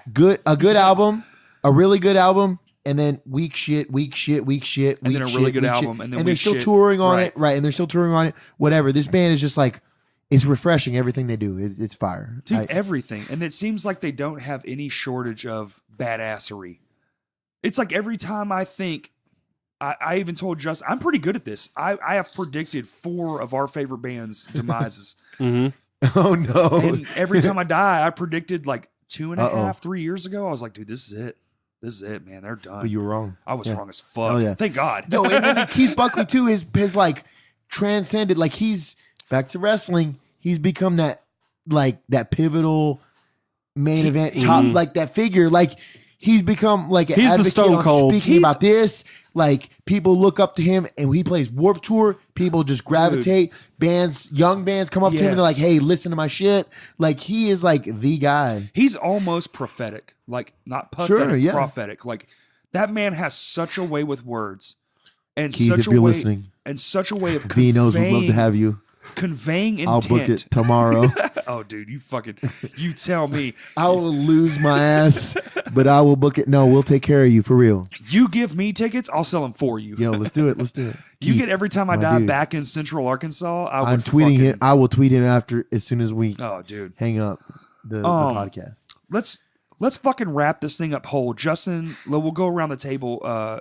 Justin, is there anything you want to bring to this conversation? Not really, man. I mean, Stan's pretty much talked about everything that I wanted to hear him talk about. So, I mean, he said "fuck math," and then we came to an agreement, and then he's if like, a tree "Eat is his." falling on your house, that's the one time where it's acceptable to be like, okay, don't fuck man. But in every other circumstance, Yeah, no.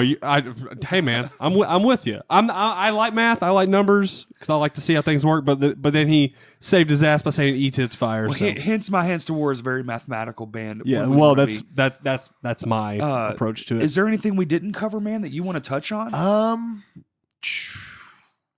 New Terminal Nation sometime next we year. are recording. Yeah, it'll be sometime next year. Where we recorded some new tracks. Mm-hmm. So we talked about that earlier.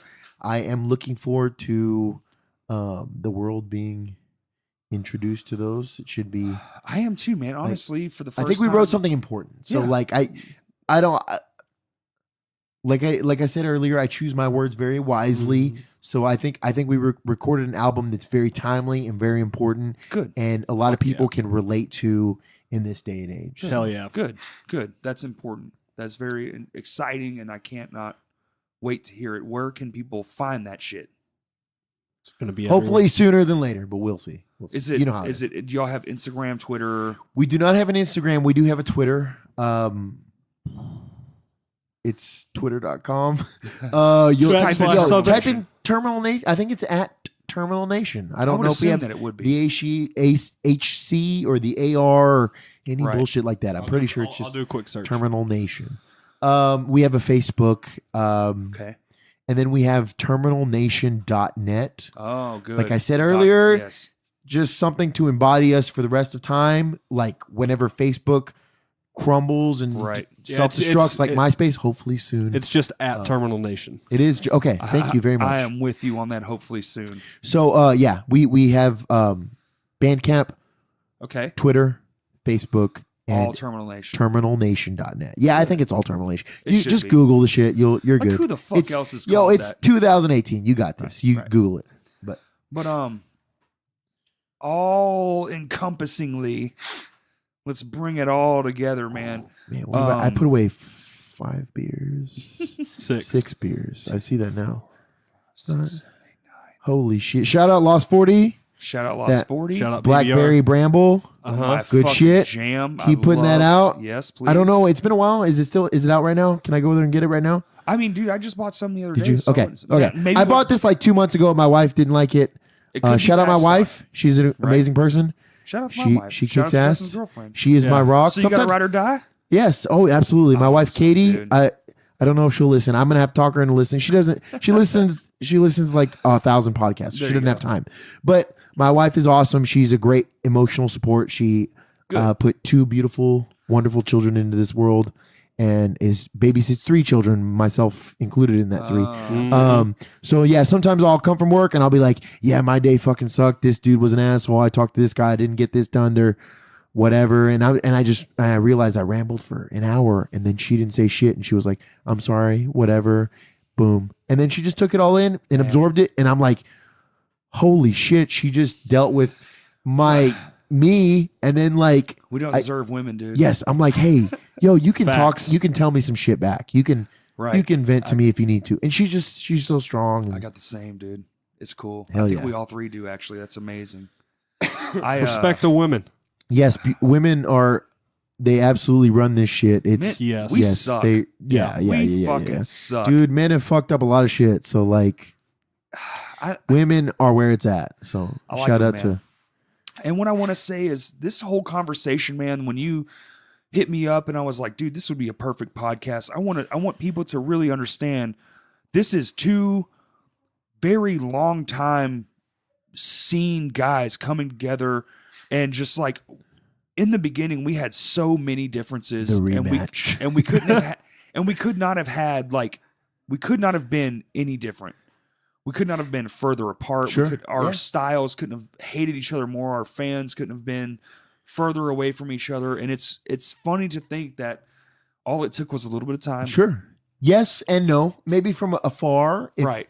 From a clear head, if you were to look at it, you're like, I mean, these two guys both play that screaming music shit, whatever. Like, Yeah. Well, whatever. I'm saying like So, from inside Of course, the of course, working, of the course. inner workings of what it's hard we to were look doing. from afar at the time when you're younger or whatever. So And now I would never.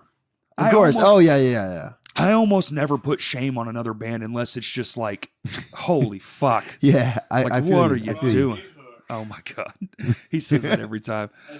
Well, Do we need to talk on what is Rusty do you Hook? remember them? Yo, Rusty Hook, if you're listening, I'm sorry, but we're about to shit all over you. Nah, that's all I got. Just, fuck they were Rusty just Hook. an edge local. Oh, that, well, like, I don't know them. So they were. shout I out mean, Rusty Hook. You might be good, but I think I'll come to you next show. here's the only. They're not Rusty a band Hook, anymore. you're on the podcast next week. I think maybe they did well because they did get some gigantic fucking Feel shows. like that name rings. Oh, you had to. Oh man. my god. They did all the Battle of the Bands. They did all the Oh, bullshit. that kind of band. You've heard of them. You might not have ever heard them. But with all that shit aside, Rusty man, I Hook, just hit me want up. Let's talk. to I just want to put it out there, man, that like everything's all good. Like we should have been better towards each other. in the day. And now it's just like, we see each other, we say, hey, what's up? Maybe talk about, oh, what's this, what's that, blah, blah, blah. And every time I see something y'all are doing, I'm like, fuck yeah, dude, I'm so glad they're doing it. And every time now, Same. Likewise, absolutely. for other bands, I'm like, dude, that's fucking awesome. And I'll call Justin sometimes, or I'll text him, hey, dude, did you see blah, blah, blah is doing such and such? And he's like, I know, can you believe that? And I'm like, dude, this is amazing. Hell yeah. I feel like we're in a new era of our tiny little slice of the pie, man. You're right. Yeah. I feel like we're all, for lack of a better term, coexisting Sure. in the way it should have always been. Because now I don't feel like there's a lot of hatred out there. No, and there shouldn't be. There's no room there. Okay, so we're I'm not trying to go deep, but because we're wrapping things up, but the music scene should be an escape from the real world. Yeah. There's very little coexisting in the real world right now. There's a lot of animosity, a lot of differences that are separating people and alienating different groups. People can't get along. People don't see eye to eye for whatever reason. But the music scene should absolutely be the embodiment of the opposite of the real A world. place anyone can go. Right. Right. Yeah. Where we come and get together and listen to music, play music, appreciate music because it's an escape from the real world. So, by all means, this should be the most welcoming, and I think we're on the right path right now. I think so too, man. For Little Rock. I think so it's too. becoming very welcoming, very open, regardless of who you are, what you listen to, what you look Doesn't like, matter. whatever. Yeah. Fuck it, man. Come out to a show, Yeah. Come to man a show. or woman, or whoever else you may be, however you identify. Come out to a show. My Hands to War, Lame Johnny, Terminal Nation. Come out to a show. You will be much appreciated, Much respected, and talk to everybody. we will fuck with your shit. You want to talk to us? We'll talk to you. Yes. That's it. Hell yes. And I want to push that even further and say that we were talking about earlier about doing that benefit show for the money and the stuff. Sure. We should make that happen. Man, let's do it. And if the guy doesn't want it, I'm with you, dude. You pick somebody. Fuck it, we'll go to the strip club later that night. No. You pick somebody. No, yeah, we'll yeah. give every single dollar will go to somebody. Yeah, we can find surely. Okay, we've been talking Little Rock, all podcasts.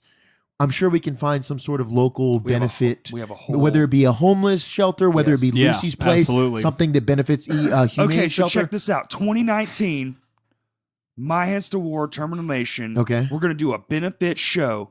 Now, it's either going to go to buy lumber for a new stage. Okay.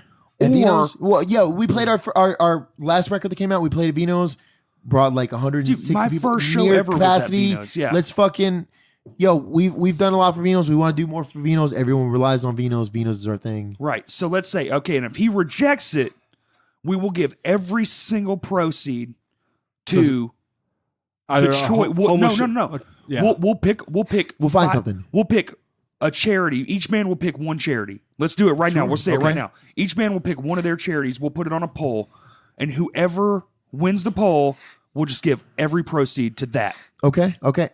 Shout out any band that would like to be a part. Hit us up. We want bands that are going to be able to Yes. to pull their own weight or whatever. Yeah. Hey, go for Maybe- gold. maybe we can get I'm Kurt. looking at you. Go for gold. Maybe go. Fuck yeah. Maybe Kurt can. Just something that's a little bit different. My Hands to War will be bringing something different to the table. Terminal Nation would go for gold. Oh, dude, would- and Go for maybe Gold would be something- that would be an amazing show. Yeah. That I alone, would, I those would three fucking, bands. I Sure. would fucking pay all Sure. the money for that show. I used to throw on those cystic fibrosis shows about Yeah, dude, I remember 8 that. years ago or so, give Yeah. or take. It would be cool to bring something back like that. Something where, local bands get together to help make the world a better place. Let's do it, dude. Make Yeah. Little Rock a better place. Let's do it. Okay, yeah. so we're either going to buy Vino's a brand new stage, or we're going to help whatever charity wins, and we're going to definitely have Give Go for some Gold. band a good Christmas, or give some family a good Christmas. Something, Boom. something That's a to great make one. this fucking whatever, Yes. whatever. I back it. When it is, we'll figure it out. We'll figure work it out, the but it'll details, be next year for but sure. We need to do a benefit show. We'll do a benefit show. We'll make it happen. We'll make it work. mixed genres. 100% All mixed people, genres. regardless of what you listen to, we will find something that you can vibe with. And that Yanni rapper. Uniwa. Yeah. We'll get Dude- him. dude We'll is get sick. fucking Go for Gold. Go for Gold. We'll do Terminal Nation. We'll headline. My Hands to Work and co-headline. That'll be sick as fuck. Dude, I'm so fucking down. Dude, let's do it. Let's do it. Let's do it, dude. Cool. All right, everybody. Thanks the fuck so much, Stan, for coming, man. This has been an epic podcast. How long have we been going? A while. Over 3 hours. Oh shit, 3 hours. Dude, it doesn't matter. It's a Y'all- lot. Hey, Yeah. it doesn't matter. Doesn't matter. I'm not helping that stereotype that I love to talk, but I love to talk. So. No, Hey, me too, it's man. tight, I think man. everything was poignant. I think everything mattered. I think we talked about every single thing we possibly I could can. talk for another 3. I could easily. But whatever. Justin's losing his mind over here. His head's on his face. I'm just tired. yeah. That's all. It's Sunday, man. I want everybody to challenge yourself. Look out next year for Terminal Nation's record release. Look out next year for Lame Johnny's release. Come this Friday to the My Hands to War Halloween extravaganza. You're going to have your fucking mind actually blown. We If are you're working- not going to be in Little Rock and you're going to be in Tulsa, go to Flyover Fest to see. That's true. Sure. Flyover Fest, Tulsa, Terminal Nation is playing along with I Was Afraid's on there. I Was Afraid is playing on Saturday. another Arkansas local. Yes, another great Arkansas band, fantastic band. Harley Flanagan, the arguably the originator of the Cro-Mags, will be playing Cro-Mag songs. Whoa. Wow. Ooh, who else is playing? Reserving Reserving Dirt Naps with Tom Ski Mask, Memphis legendary rapper, Power Trip, Kubla Khan, along with a slew of other badass bands in Tulsa. So if you're in Tulsa on the 19th and the 20th, I believe, or near that area, come out. If you're in Little Rock on the 19th. Yes. Come out to the My Hands to War. Sean Halloween. Michelle and Couch Jackets. Oh, nice. Yeah, that's it's gonna great. It's damn, going to be that's a good great lineup. show, man. And Sean Michelle is having one of my dearest and all-time friends as a drummer. His name's Jukebox Baggett. He is Great name. he's of special needs, and he has an incredible talent. I love it. He's an incredible musician, He's awesome. and you guys will not be sorry. Whichever show you go to, Stan, this has been fucking amazing. Thank you so much, man. Fuck yeah, dude. I want to give a shout out to anyone who's listening. please come to any Termination show, any My Hands to War show. Talk to us. We are legitimate OGs now. We're doing nothing but getting older. I know we would love to pass on some knowledge. If you have any more questions that we didn't answer, please join the conversation on social media at CrashCastPod and on Twitter, CrashCastPod1. And if nobody has anything else to say, we love you all and thank you for listening. Start a band. Come out to math. shows. Fuck math.